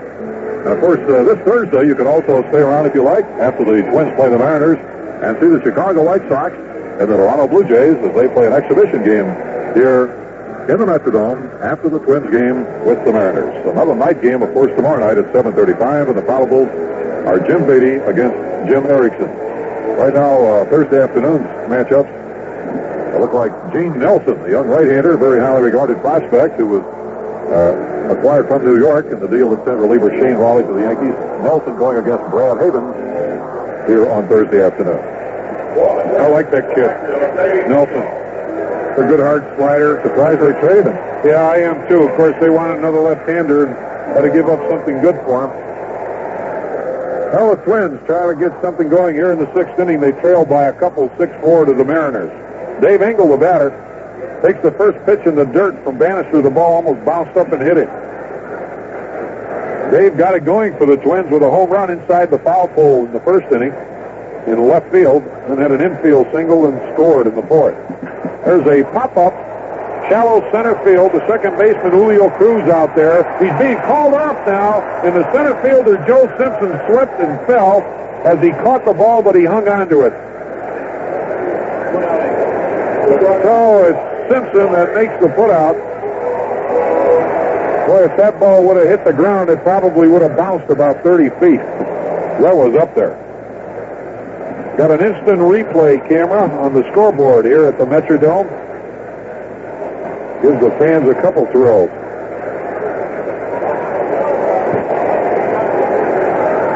Well, little conference now. They're going to get their bullpen going, Frank. Mike Stanton. Yeah, Watchman is coming out. They're wondering, the way they're looking at Bannister, maybe thought he might be developing a blister. Bill Haller went out with Latchman and Eshin, and he says there's no trip to the mound. It's interesting because Bannister, they had to put him on a disabled list last year because of a blister that he developed on his pitching hand. Caused him to miss the 3 weeks. That can be tough. One out, Roy Smalley, the batter, fouls off the first pitch for a strike. Roy is struck out, fouled out the third. You always run that risk. Everybody's different. Sometimes they get that blister under the fingernail by gripping the ball so hard. It develops and they never get rid of it. There's a swing and a miss with a good fastball by Bannister. It's 0-2 to Smalley. He has got a good live arm. They play Smalley straight away and deep. Roy, of course, batting right-handed. Mariners leading 6-4 as that fastball caught the inside corner for a strike, and Smalley drops the bat at the plate, and Haller kicks it out of the way. It looked like that ball came back in over the plate on him. So for the second time tonight, Haller has called Smalley out, and that's 8 strikeouts for Bannister. That'll bring up Herbeck. Herbeck is struck out and singled to left field. He eventually scored on Gaetti's 3-run home run. The breaking pitch is outside. Ironically, the pitch that Herbeck singled on was the only fastball he's seen thus far in 3 times at bat.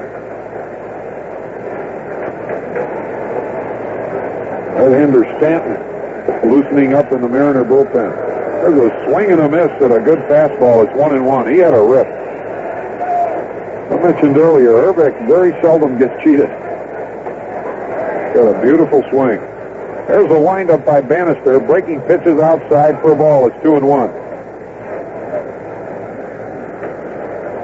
It's only so long that you can get away with that many breaking pitches. You've really got to mix your pitches up to keep that hitter honest. There's a fastball, a swing and a miss by Herbeck. It's 2-2, and I think Kemp is saying to himself, how'd I miss those 2? 2 balls and 2 strikes with 1 out here in the or 2 outs, pardon me, here in the 6th, and there's a tap to second base. Cruz has got it, underhand flip to Mailer, and the Twins go down in order in their half of the inning. 1, 2, 3. After 6 complete innings of play, it's Seattle 6, the Twins 4. America, what's your favorite sport? Baseball. Sandwich? Pie? Apple. And what's your favorite car, America? Chevrolet. Let's see, that's baseball, hot dogs, apple pie, and Chevrolet, huh? Right. Well, you sure sound like America to me. We are. Well, then you better tell me again, because I just might forget. We love baseball, hot dogs, apple pie, and Chevrolet. Baseball, hot dogs, apple pie, and Chevrolet. That's baseball, hot dogs, apple pie, and Chevrolet. Baseball and hot dogs, apple pie, and Chevrolet. I think you better tell me again. We love baseball, hot dogs, apple pie, and Chevrolet. Baseball, hot dogs, apple pie, and Chevrolet. In case you're wondering, this commercial is brought to you by baseball, hot dogs, apple pie, and America's favorite car. They go together in the good old USA. Baseball and hot dogs, apple pie, and Chevrolet. Makes sense to me. Baseball, hot dogs, apple pie, and Chevrolet. Baseball. It's the 7th inning here at the Metrodome. The Twins are trailing the Mariners 6-4. 6 runs on 9 hits for the Mariners. 4 runs, 7 hits for the Twins. They've committed an error. Redfern started and went 5. Bobby Castillo in the 6th. Sort of an unearned run off him. And Herb, you know, we've got a lot of great fans in the Dakotas. The one that's been listening a long time has a birthday today. Mrs. Bertha Bartholomew is 84 years young. Well, terrific. I'll have to give her a win for a birthday present here. Well, why don't you take over the play-by-play and get us some run? All right. Get these Mariners out of there. And Julio Cruz looks at a call strike. Cruz struck out in the 1st inning. He singled up the middle in the 3rd, singled the left in the 5th. Eventually scored. He stole 2nd after his 2nd base hit. Takes Castillo's pitch up high for the ball. 1-1. Bobby Castillo had a good year with the Dodgers a couple of years ago. Wasn't used a whole lot last year. Fires on the inside corner to Cruz for a strike, and it's 1-2. 1 ball and 2 strikes. Manny Castillo due up next for Seattle, and then Bruce Bochy. Bobby Castillo, the right-hander, into the windup. Here's the pitch. A swing and a ground ball hit to the glove side of Smalley. Scoops it up. Here's the fake to first base. Big stretch. Got him. Nice play. Oh, pretty play there all around. Wally way over to his glove side. He had to throw the ball off balance and kind of bounced it over to Kent Hrbek with a big stretch, which probably made the difference at first base. Boy, it sure did, and that's just as pretty a play as you're going to see. Another switcher to Manny Castillo. Is fly to left, double to right, had a base on ball. Fastball up and away, 1 ball to no strikes. Bobby Castillo, who pitched as well as anybody for the Twins in the recently concluded spring training season, delivers a high fastball, and it's 2-0. Probably only gave up 8 hits in 15 innings, walked 2, and struck out 10 batters. Came over from the Dodgers in the deal along with outfielder Bobby Mitchell for a couple of minor leaguers going to L.A. High fastball. He's behind now, 3-0. Boy, the Cardinals giving the Astros a going over 10-1 St. Louis after 3.5 at the Astrodome. They KO'd Nolan Ryan. 6 runs, 9 hits, no errors for the Mariners here. 4-7-1 for the Twins, and there's a strike, 3-1. Houston probably wishes they were in St. Louis right now. There's a swing and a high fly ball left center field. Moving over is Hatcher calling for it, and Mickey takes it for the out. 2 down is Castillo, a fly ball to Mickey Hatcher in left center. Here's Bruce Bochy, the Mariner left fielder. Set a 1-hop liner to Smalley, popped the 2nd, and hit a sacrifice fly to right in the 5th inning, scoring Julio Cruz from 3rd. But on the play, Castillo trying to go from 2nd to 3rd. Engel made a very strong throw, and although Castillo got there just ahead of the ball, Castillo overran the bag, and Gaetti tagged him out. Here's a swing and a bouncing ball foul down the first base line, 1 strike. Beautiful sight here in the Metrodome with a full crowd. The home opener of the 1982 season for the Twins. This, by the way, is the first time the Mariners have opened on the road in 6 years that they've been in the league, and the pitch is up high for a ball. Of course, they have their own Kingdome, so they've usually been opening up at home. Kind of nice. Sinker low, 2-1.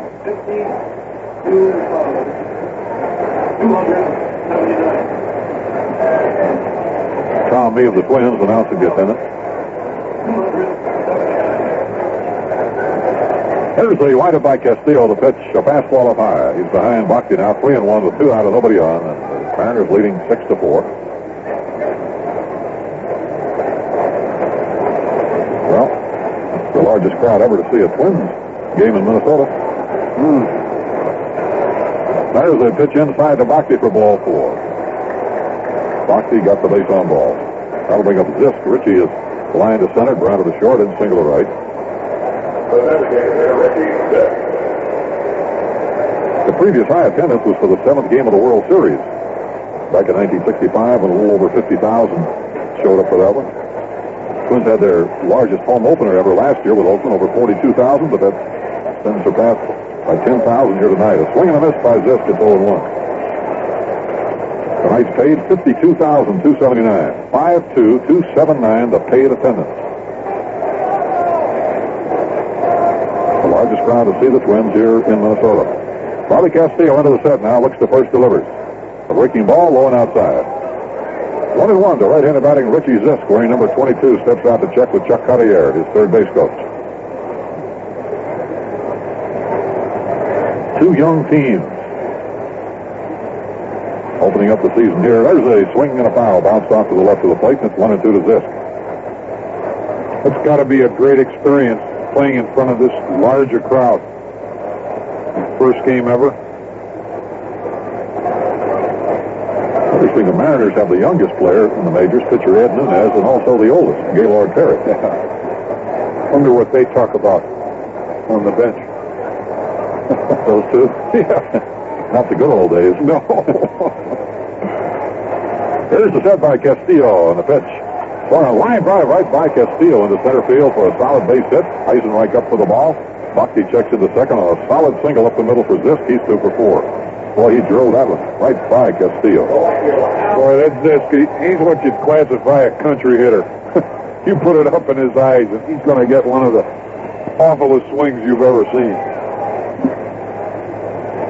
Here's Al Collins, the man, a right fielder. Right-handed batter is topped to short. Line to third on a beautiful backhanded grab by Gaetti in the 4th and fly to center in the 6th. Pitch is low and outside. 1 ball to no strikes. The right-handed batting Al Collins.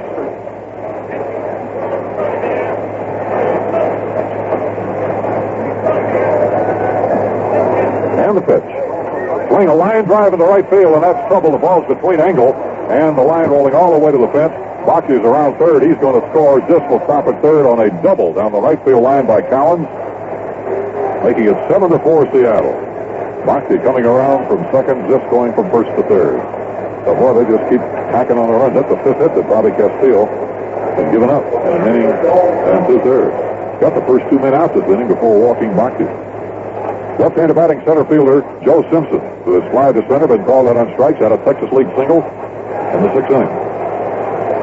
Fernando Arroyo heading down to the pen for the Twins. They're going to put Simpson on. They'll walk him intentionally with the first base open. And they'll bring up the big rookie right-handed batting Jim Mailer, who homered his second time up tonight. Boy, it happened quick, didn't it? A walk, a hit, and a hit. Collins will double a line shot down into the right field corner. So we have an intentional pass here to Joe Simpson. That loads the bases for Mailer, who laced a single to center in the 3rd inning. Scored the first Mariner run. Then with 2 out, none on in the 4th, he homered to left and hit a sacrifice fly to left in the 6th. When they brought him up last year, Mailer was 8 for 23 with the Mariners. So thus far in the big leagues, he's hitting .400, 10 for 25. 6'4" and about 230 pounds. Swing gets it off the fist, right straight back.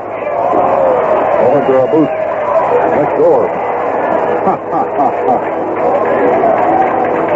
Tommy B's kid made a nice catch. Of course, he played a little center field, didn't he?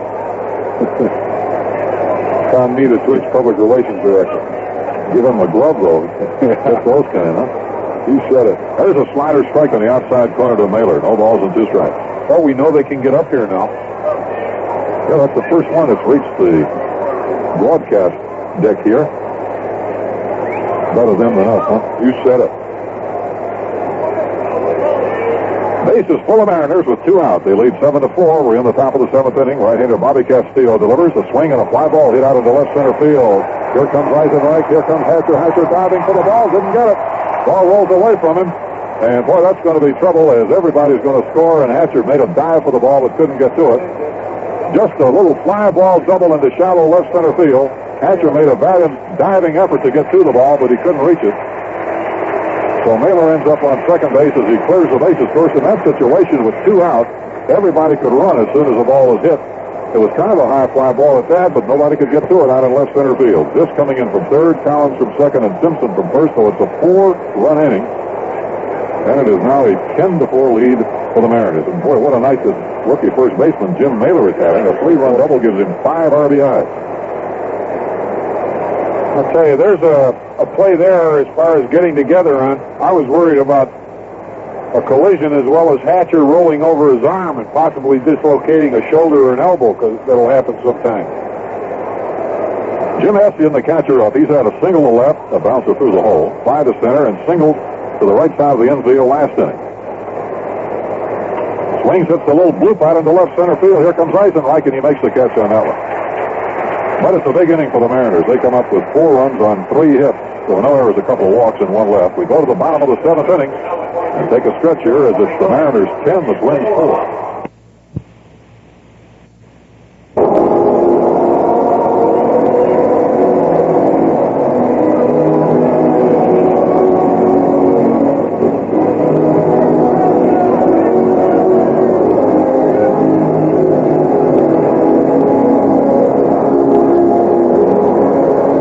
They're coming to bat in the bottom of the 7th inning. They're trailing the Mariners 10-4. Right now, we'll pause 10 seconds for station identification. This is where you hear the Twins during the 1982 Major League season. At 9:31, it's 29 degrees and cloudy, and there's a chance of flurries. You're listening to your big friend, WNAX. Well, the Twins are trailing by 6 runs here in the 7th inning, but I don't know, Herb. I just learned with this club here. And I think the feeling that they've got about themselves is that they have the ability to bounce back. And we're going into the 7th. We've got Gaetti, Weiniger, and Wilfong. Bannister's been going along in this ball game. He gave up the 3-run home run to Gaetti, so he's been tapped. Latchman is going to get the bullpen going just in case.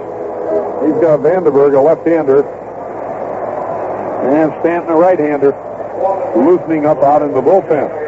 But one thing I like about this young Twins ball club is that they've got some punch, and they've shown it here a couple times tonight, hitting the ball out of the ballpark. And I think that's the way they feel about themselves, is that they got a few guys that can knock it out of here. Well, Gary Gaetti will lead it off for the Twins in the bottom of the 7th inning. He takes a good riff at a low outside pitch and didn't get it. It's Bannister's fastball down and away from him. Gary hit one off the left center field fence in the 2nd inning. Tried for an inside the park homer, but they cut him down. But then with 2-1 in the 4th inning, he belted a breaking ball well back into the left field seat for a 3-run homer. He's wearing number 8. Now, there's a fly ball hit out to right field. That's carrying pretty deep. Back goes Al Collins way out there, reaches up, and that ball is gone. A home run. Collins reached up over the fence with a glove hand trying to catch the ball, but it just went out of his grasp, dropped over the other side for a homer. Gary's 2nd home run of the night. Gary Gaetti with an opposite field shot. Good effort by Al Collins, who reached up over the fence out there, trying to pluck the ball out of the air, but it got away from him. And Gaetti now with a triple and 2 home runs tonight. Oh, boy. 10-5 Seattle. I'll tell you, it was tough to see whether Collins may have caught that ball or not, because his arm looked like it went over that fence. Yeah, it did. And it was pretty close. And here is Weiniger popping one high in the air right behind the plate. Estienne under it, and he takes it. So Butch, who had struck out his first 2 times up, fouls to Estienne, the catcher. And Rob Wilfong coming up. Rob is wide to left and struck out. What a night for Gary Gaetti. Isn't that something, how close he came to getting an inside the park home run his first time up? Wasn't that about something? It just probably was a matter of 2-3 inches, because Estienne had to put a heck of a tag on him at the plate. 10-5, Seattle leading now, and Wilfong up with a man out, nobody on, as the Mariners keep the bullpen alive.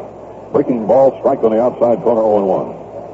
8 hits for the Twins. Bannister also has notched 8 strikeouts tonight. There's his breaking ball, swung on and missed. Good sharp pitch away from the left-handed batter, and it's 0-2. No balls, 2 strikes.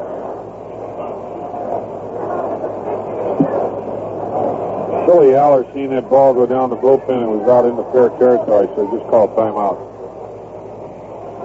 There's a strike call to Wilfong, just in over the knees, and he has started looking 9 strikeouts for Bannister. Well, this is one of those crazy tight ball games. Bannister has gotten the 9 strikeouts in it, but has given up 3 home runs in the ball game and 8 hits. Hasn't walked anybody. Mickey Hatcher the bat. Pitch in the dirt. Mickey single to left in the 3rd, single to right center in the 5th. Goes out there trying to stretch it into a double. Cowan's throw to the shortstop. Todd Cruz nailed him at second. He was the leadoff batter there. 10-5, Seattle leading in the opening game of the 1982 season. The pitch to Hatcher. Swung on, lifted high in the air out to right field. Not very deep. Over towards the line goes Cowan. And the right fielder takes it for the 3rd out. So an opposite field, leadoff homer by Gary Gaetti, his second one tonight. The Twins score in the 7th, and after 7, Seattle 10, the Twins 5.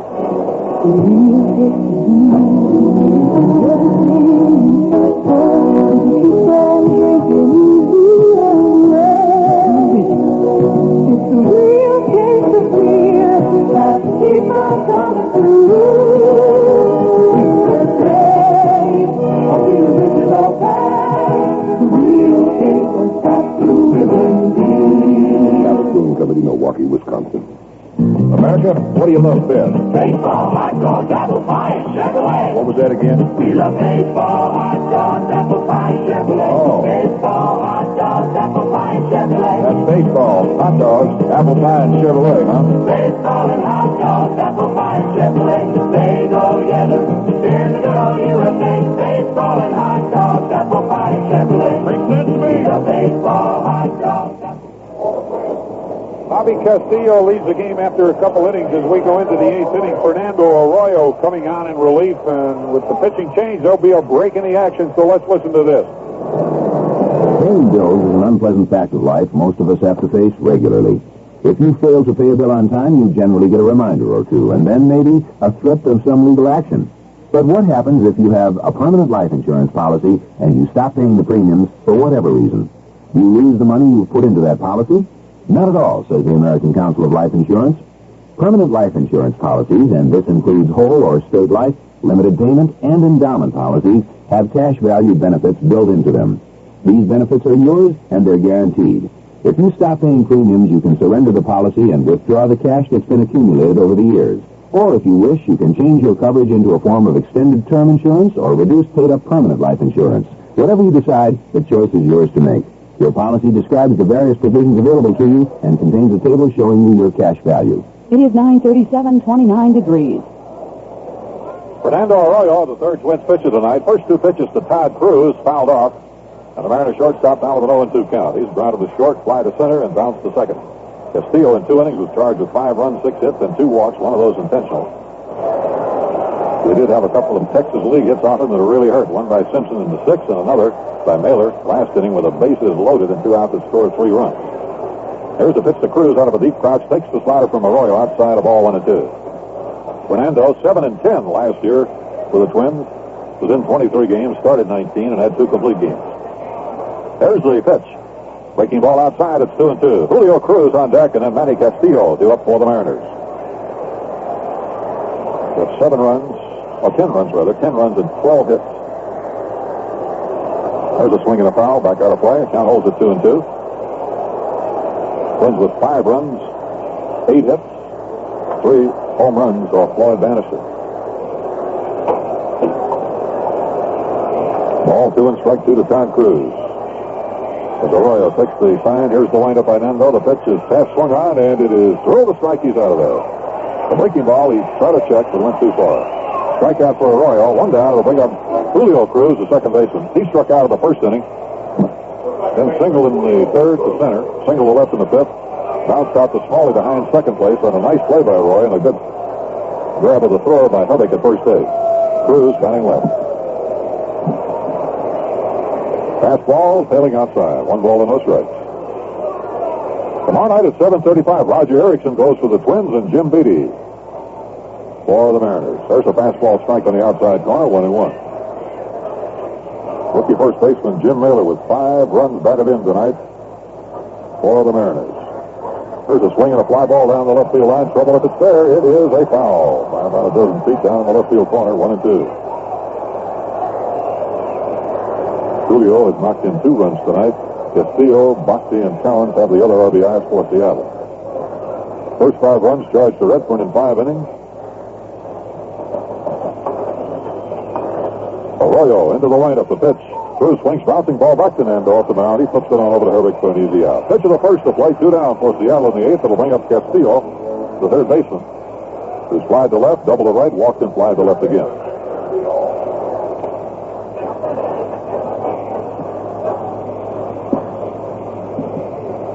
The Metrodome. A record-breaking crowd to see the Twins play baseball here in Minnesota. And the pitch. Good breaking ball over to Castillo for a strike, and it's 0-1. I think it's kind of ironic the rest of the country is shivering under wraps. As much as we've been accused of the bad weather. Pitch is outside of ball, 1-1. Well, there's been some rough weather in a lot of sections of the country.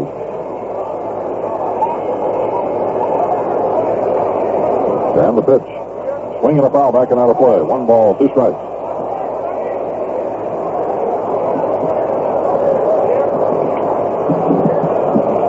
Then 5-ball game with the Mariners leading. We're in the first half of the 8th inning. 2 out and nobody on.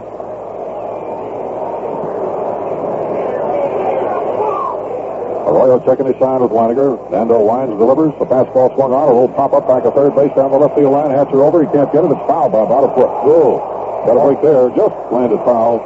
And the count holds to the ball and 2 strikes. Henry Kaiser right on that play right there. He's looking right down the line. Oh, really took a little bounce that looked like it might have hit off the line. Herb, did we mention that the Thursday games are going to be 25% off the regular ticket price? Good point. I don't know if we mentioned it or not, but that's the way it's going to be for those Thursday games. Savings of 25% off all tickets on Thursday games. Here's a bouncing ball hit to the glove or under the glove of Wilfong, who tried to back in. The ball didn't come up with it. So Manny Castillo is on. They just flashed on the big scoreboard out there up above the second deck and left. The current inside temperature 70 degrees. That's going to be an error on Wilfong. He had to go with it towards second. Try to back in the ball and went right under his glove. So it's an error for Rob. And we'll bring up Bhakti. And the left fielder out short the first, pop to second, sacrifice fly to right and the walk. Looks at a strike from Fernando Arroyo. I think that's something they're going to have to get used to on this turf because that ball looks like it starts moving away from you sometimes. There's a fastball strike and it's 0-2. Talked about one to Roy Smalley the other day. He said he didn't think it hit the lip of the turf out there. He said it just seemed to take kind of an unusual bounce. Yeah, I think it's the seams of the ball getting into that turf. There's a high, tight pitch to Bhakti. It gets away from Weiniger. Down to second base goes Castillo. No, excuse. That's a wild pitch on Arroyo. It almost hit Bhakti, but it got away from Butch and down to second with Castillo. It happened to Eisenreich. That ball started going to Jimmy's right and enabled him, it didn't enable him to make a good throw to home plate because it kind of opened him up and he had to come all the way around again. Arroyo out of the set. Here's the right-hander's pitch. The sinking fastball is outside. It's 2 balls and 2 strikes to Bhakti. The Mariners scored 3 times in the 3rd inning tonight and 4 in the 7th for their big innings to take a 10-5 lead in this game, despite 3 Twins home runs. Arroyo's pitch. Sinker is low. He's run the string out on Bhakti now. 3 balls and 2 strikes. Richie Zisk would be the Mariner batter.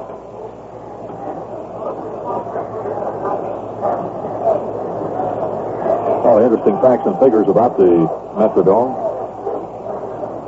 There's a set by Arroyo.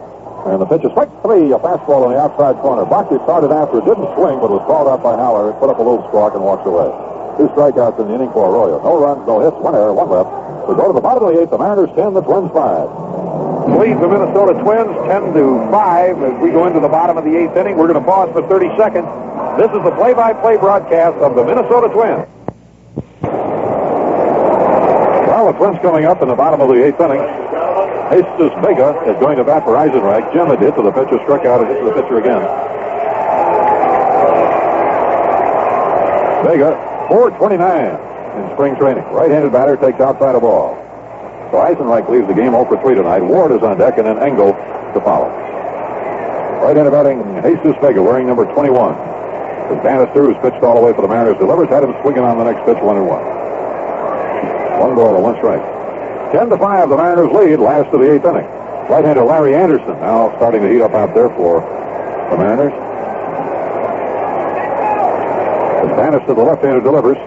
Breaking ball, missed, and it's 2-1. 2 balls and 1 strike to Jesus Vega. With Toledo and Tidewater in AAA ball last year. Swings and misses at a low breaking ball. It's 2-2. He hit 258 in AAA last year. Had done it briefly with Minnesota in 79. Again with the Twins in 1980 for a little bit of the season.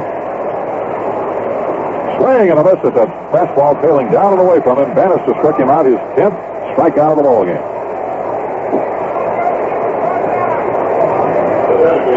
I wonder when he throws those pitches how he manages to give up 3 home runs in a ball game, but it shows what happens when a guy does get up in the strike zone. Here's Ward, who is fly to center, hit into a force out short to second, and struck out on a breaking ball in the 5th inning. Swings at the high foul out of play to the right. 1 strike to Gary Ward with Dave Engel due up next.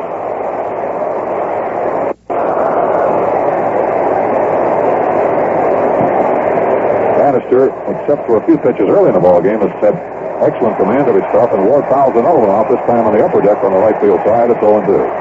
1 out and nobody on in the bottom of the 8th inning with the Mariners ahead 10-5. Twins had a short-lived lead when Engel homered in the 1st inning, but the Mariners wiped that out with 3 runs in the 3rd. There's that sinking fastball outside and low, 1 ball and 2 strikes.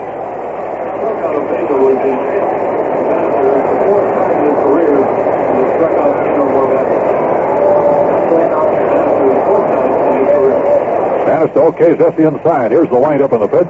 Way outside of all 2-2. They just announced this is the 4th time in Bannister's career that he has fanned at least 10 batters in the game. The left-hander winds and delivers. Fastball swung on, chopped to short. Gloved by Todd Cruz to throw to Mailer for the out. Short to first to retire Gary Ward and bring up Engel, who lined a homer down the left field line in the 1st inning. Lead out a hit to 3rd and the 4th, fly to center in the 6th.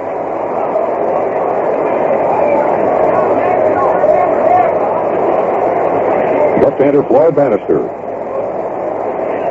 He's given up at least 1 hit every inning except the 6th. Retired the first 2 men here in the 8th. Throws that slider inside for a ball, 1-0. But again, he can afford to give up a few more hits if you don't walk people, and he hasn't given up a base on balls tonight. Pitch is low to Engel for a ball. 2-0 to Dave. Engel's homer, a line drive just inside the foul pole on a 1-0 pitch in the 1st inning with 2 out and none on. There's the fastball low, and it's 3-0. It's 3:43 down the left field line. 385 in the power lane out of left center. 408 to center, around 370 in right center, and 327 down the right field line, a 7-foot-high fence. As Engel takes the 3-0 pitch, 3-1 now. Bannister just laid it right in there. Dave trying to get on here with the Twins down by 5 runs, 10-5 in the 8th inning. Bannister's pitch is outside, and he gives up his first walk. I just wonder, in a ball game like this, you got 10 strikeouts and stuff, guy gives up 5 runs, how long the manager might go with him, because first time out in the spring, you got a guy like Anderson in the bullpen who had a good year for Seattle last year. And if you want him throwing as much as Bannister's throwing at this point. Smalley, a ground ball over third, down the left field line. The ball in by Castillo, down in the left field corner. Hockey has trouble picking it up, and they're going to hold. Engel at third base, though. Hockey fumbles as he wants to pick the ball up.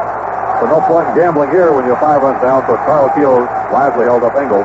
As Smalley doubles over third down the left field line to the runners at second and third. The 2 out and bring up Jet Herbeck.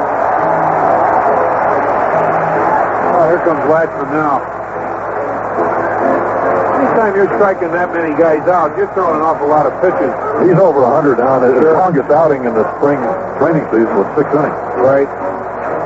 And at this point, even though he may feel strong, you wonder if he hasn't reached that point in spring training they usually get a little lapse and then get back stronger again and come back. And you need that time to get your arm to recover after a long winter season.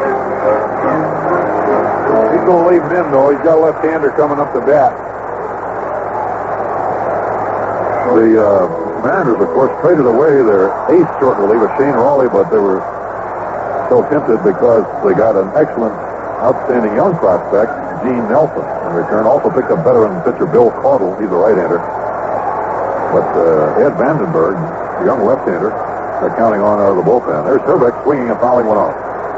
Well, a long Taylor here could really make it interesting. The Twins down 10-5, and Herbeck tonight has struck out single to left and grounded to second.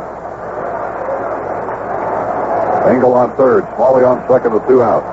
Bannister working out of a set position, and he delivers to Herbeck, who swings line drive, base hit into right field. Collins fields the ball, throws it back into second base, coming through the plate. The Twins now trail by only 10-7. Herbeck delivered a line single into right field to score Engel and Smalley. So a wild one here in the home opener for the Twins. Oh, there's something we can do without. Oh, you said it. Oh, that is really ridiculous. Thought he tossed a firecracker out between the Mariner bullpen and first base. Nah. Boy, he could do without that. I tell you, at this point, here comes Waxman now.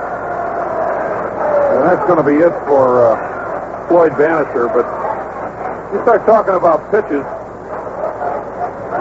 especially on Ken Herbeck, and I think that's one thing that they're going to find out,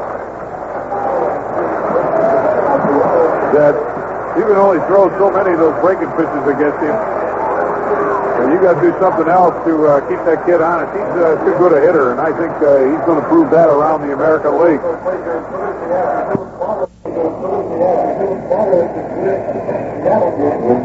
And the first base hit that Ken got, Bannister struck him out on all breaking pitches the first time up, and then tried a couple breaking pitches on him before he came in with a fastball and out that to left field. But here, he hung a breaking ball to him inside, and he raced it out into right field for a 2-run single. Good to see Kent jumping on that breaking ball. And here's the kid coming up to the plate. Justin Pollard has already exhibited that in the ball game with a couple of Stanton, a right-hander, coming in. And Stanton appeared in 5 games in spring training. Took 6 in the 3rd inning. They gave up 11 hits. But just a couple runs. Walked 4, struck out 3. Had a 2.84 run average with a save. He didn't have any other decisions. Stanton will come in to face Gary Gaetti, Butch Weiniger, Rob Wilfong. So Bannister wins 7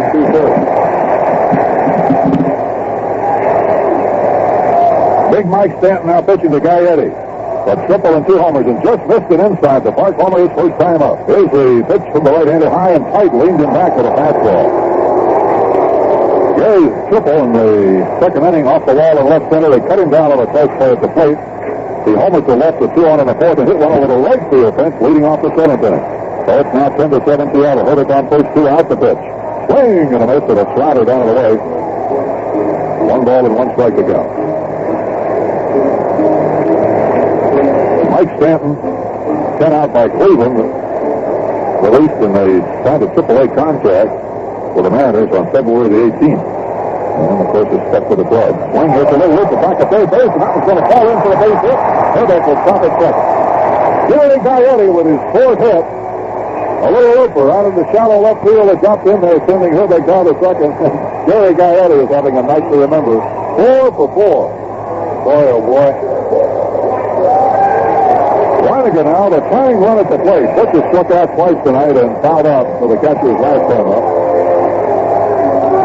You know, it's nice when you look at this lineup, Herb. We still got Johnson sitting on the bench, a kid that fans haven't seen yet with some power. There's a strike call. So Butch Weiniger batting left against the right-hander. Yep, Very great to see the young Twins club come battling back to where they are. Did it on Sunday against Philadelphia, down 11-1 in the fifth. Ended up losing 11-8 and had the bases loaded in the ninth inning. Here's the set by Stanton, the pitch. Slinger bouncing ball out to the right side. It's a diving stop by Mailer. He throws to the pitcher in time. Mailer, the first baseman, with a diving stop to his right. Cruz could have fielded the ball, but Mailer, the first baseman, went after it and made the throw to the pitcher covering in time. The Twins come up with 2 runs in the inning on 3 hits, no errors, a walk, and 2 left. At the end of 8 innings now, it's Seattle 10, the Twins 7. It's the ninth inning. The Mariners lead the Twins 10-7. The Twins have been coming back. Got a couple men on in the last out of the inning made. Let's pause 10 seconds now for station identification. This is where you hear the Twins during the 1982 Major League season. This is WNAX Yankton. It is 10 o'clock, 28 degrees. 1 hour from now, Oregon Regional News, 5-state weather, the exclusive traveler's forecast, regional and national sports, and today in business. Stay tuned. Well, here come the Mariners for the ninth inning. It'll be Zisk, Collins, and Simpson to face Arroyo. Zisk is lined to center, down to the short, single to right, and he is singled to center field.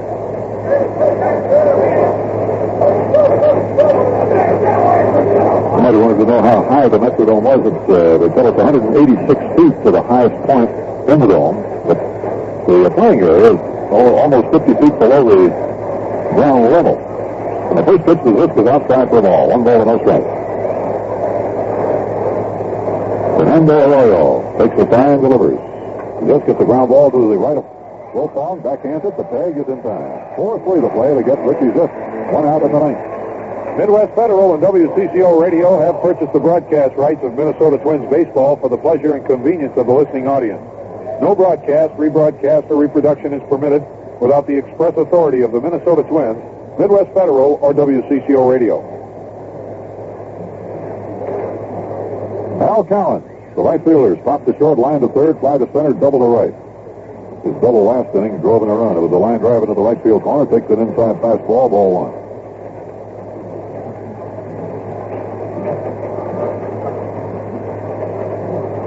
And the pitch.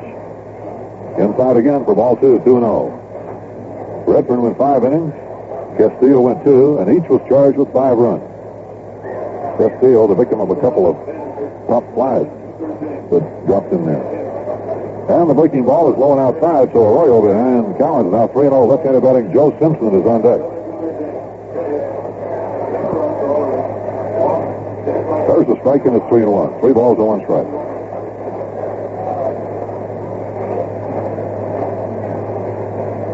And the pitch. Swung on a high drive into left field. That looks like it's gone. It's way back, and it is going.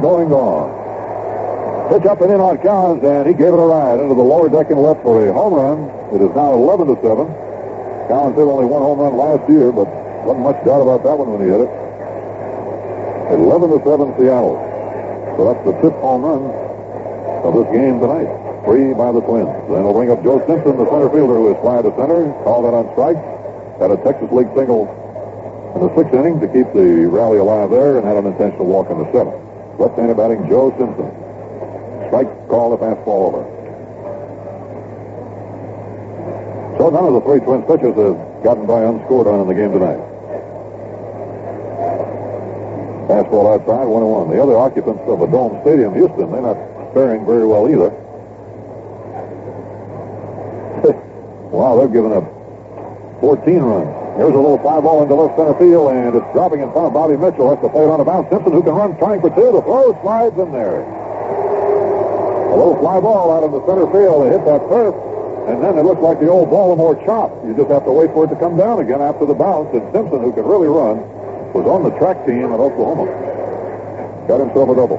Fans kind of reacted. I think they're going to have to learn that that's one of the things that does happen on this turf. And Bobby, coming in on it, saw that he couldn't get under it. And that's something that this outfield is going to have to get together on also. If a guy is going to make a try for a ball like that, he's got to get backed up because things are going to happen off the turf.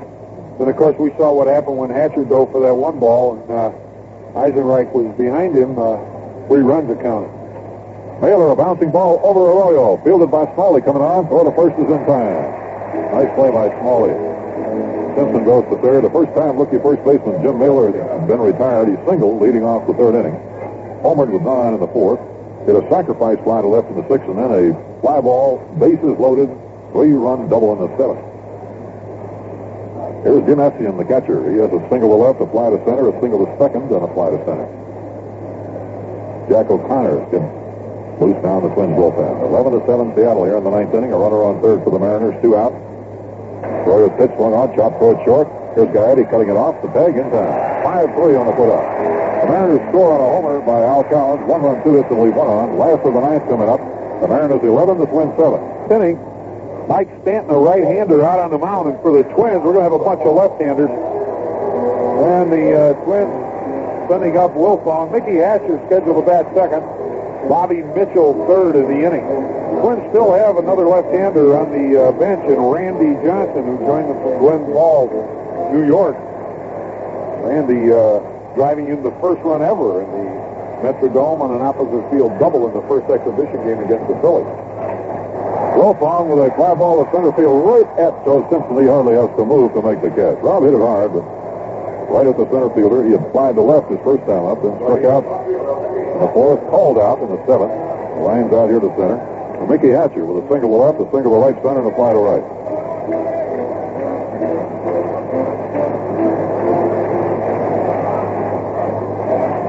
The windup by Stanton, the right-hander's pitch. Slider up high, ball 1. 1 ball to no strikes. Mike Stanton, 6'2", 200-pounder. Born in St. Louis. Fastball down low, and it's ball 2 to Hatcher. Bobby Mitchell due up next. Stanton had been with Cleveland in the last couple of years. He was 3-3 last year in 24 games as a reliever. Throws the fastball inside. It's ball 3. Now to Mickey Hatcher. The Twins trailing 11-7 here in the bottom of the 9th with 1 out and nobody on.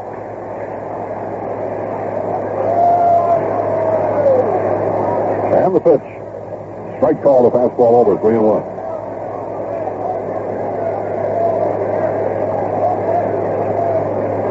Stanton, the right-hander, delivers.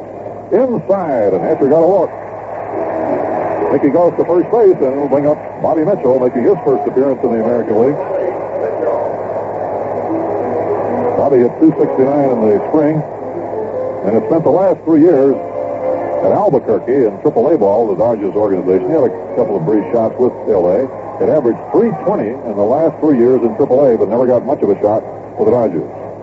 Left-handed batter. Swings at the fly ball right into left center field. This is carrying fairly deep. Boxey's going back, and Joe Simpson outruns the ball in left center. Joe Simpson got over there and didn't have too much difficulty hauling that one in. But Mitchell got it high in the air, so there were 2 down. We'll bring up Gary Ward, who is 0 for 4 tonight. Gary with a fly to left, short to second force, a strikeout in the ground of the short. Big area out there in left center for a little left-handed batter like Mitchell to hit a fly ball. And Joe Simpson, who takes those big, long strides, was there to get the ball. Tomorrow night, it'll be Jim Beattie, the big right-hander, against Roger Erickson, 7:35. Again, tomorrow night, we'll have the play-by-play at 7:30. And the pitch to Ward is a strike call, the fastball over. 11-7, the Mariners leading here in the bottom half of the 9th inning.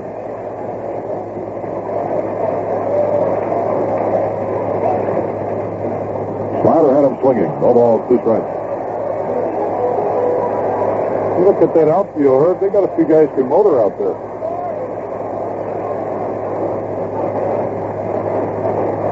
That they have. There's the pitch. Slider swung on it, sliced foul off to the right. Still 2 strikes. Al Collins is playing right, but he played center field quite a bit for the Tigers last year. Bruce Boxey over in left. Simpson, the center field, is shading towards right center for Gary Ward as Stanton steps off the rubber.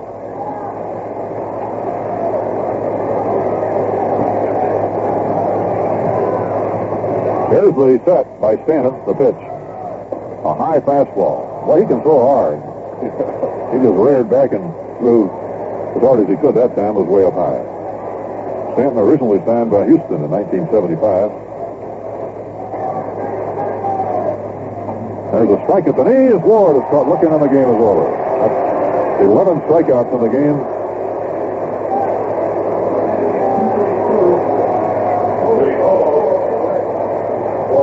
Well, 11 runs, 14 hits, and no errors for Seattle. They left a half dozen on, and the Twins 7 runs, 11 hits, and 2 errors, and the Twins stranded 4 runners. Twins had 3 home runs tonight. Dave Engel in the first of the men on, a line drive to left. Gary Gaetti just missed an inside the park homer in the second inning with a drive off the left center field wall.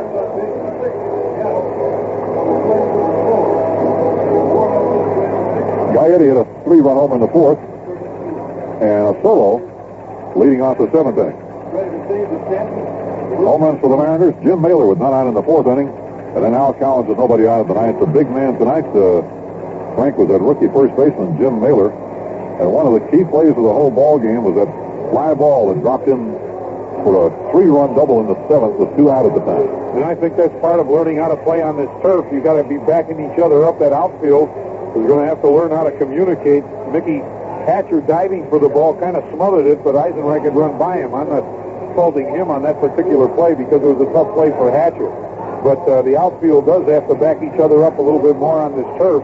Mailer just found the spot to put it in with a Texas Leaguer in there, and it did become one of the bigger plays in the game itself. But if Mailer is for real, this Seattle ball club is going to have a little bit of punch in that lineup when you start talking Boxey, Viz, Collins, Simpson, and Mailer. Randy Latchman, I think, has indicated that they feel Mailer is a real key to their ball club. They count on Zisk as their big man, but they look on Mailer as a Ken Herbick or a Gary Gaetti as the Twins do. Sure, and losing Burroughs on this ball club, he might just take up the slack. He certainly got the power to do it. But I really feel if their pitching comes around, that they're an improved ball club and should make it interesting in the American League West. Well, a lively ball game if you like runs. There were lots of them. Unfortunately, the Mariners were able to outscore the Twins. And the time of the game was 2:32. The paid attendance, the largest crowd ever to see a baseball game in Minnesota, 52,279 the paid attendance. The win goes to Floyd Bannister, who went 7 2/3 innings. He's 1-0, of course, and 2-4 lifetime against the Twins. And Mike Stanton, who pitched the last inning in the third, gets credit for a save. The loss charged to Pete Redfern, who gave up 5 runs in 5 innings. Pete is now 5-3 lifetime against the Mariners. Bobby Castillo, the victim of 5 runs in 2 innings, and Arroyo gave up the home run to Collins. Arroyo working 2 innings. So the Mariners with 11 runs, 14 hits, and no errors, and the Twins had 7 runs from 11 hits and were charged with 2 errors. Well, we'll try to square it tomorrow night in game number 2 of the 3-game series. Right-handers Jim Beebe going for the Mariners and Roger Erickson for the Twins. Thanks to our producer, Jack Douglas, our engineer, Hal Chardon. Speaking now for Frank Quillisi, this is Herb Carneal, hoping you can come out and see the game tomorrow night. If you can't be here, we'll be on the air with a play-by-play at 7:30. And the final score tonight in the opening game of the 1982 American League season, the Seattle Mariners 11 and the Twins 7.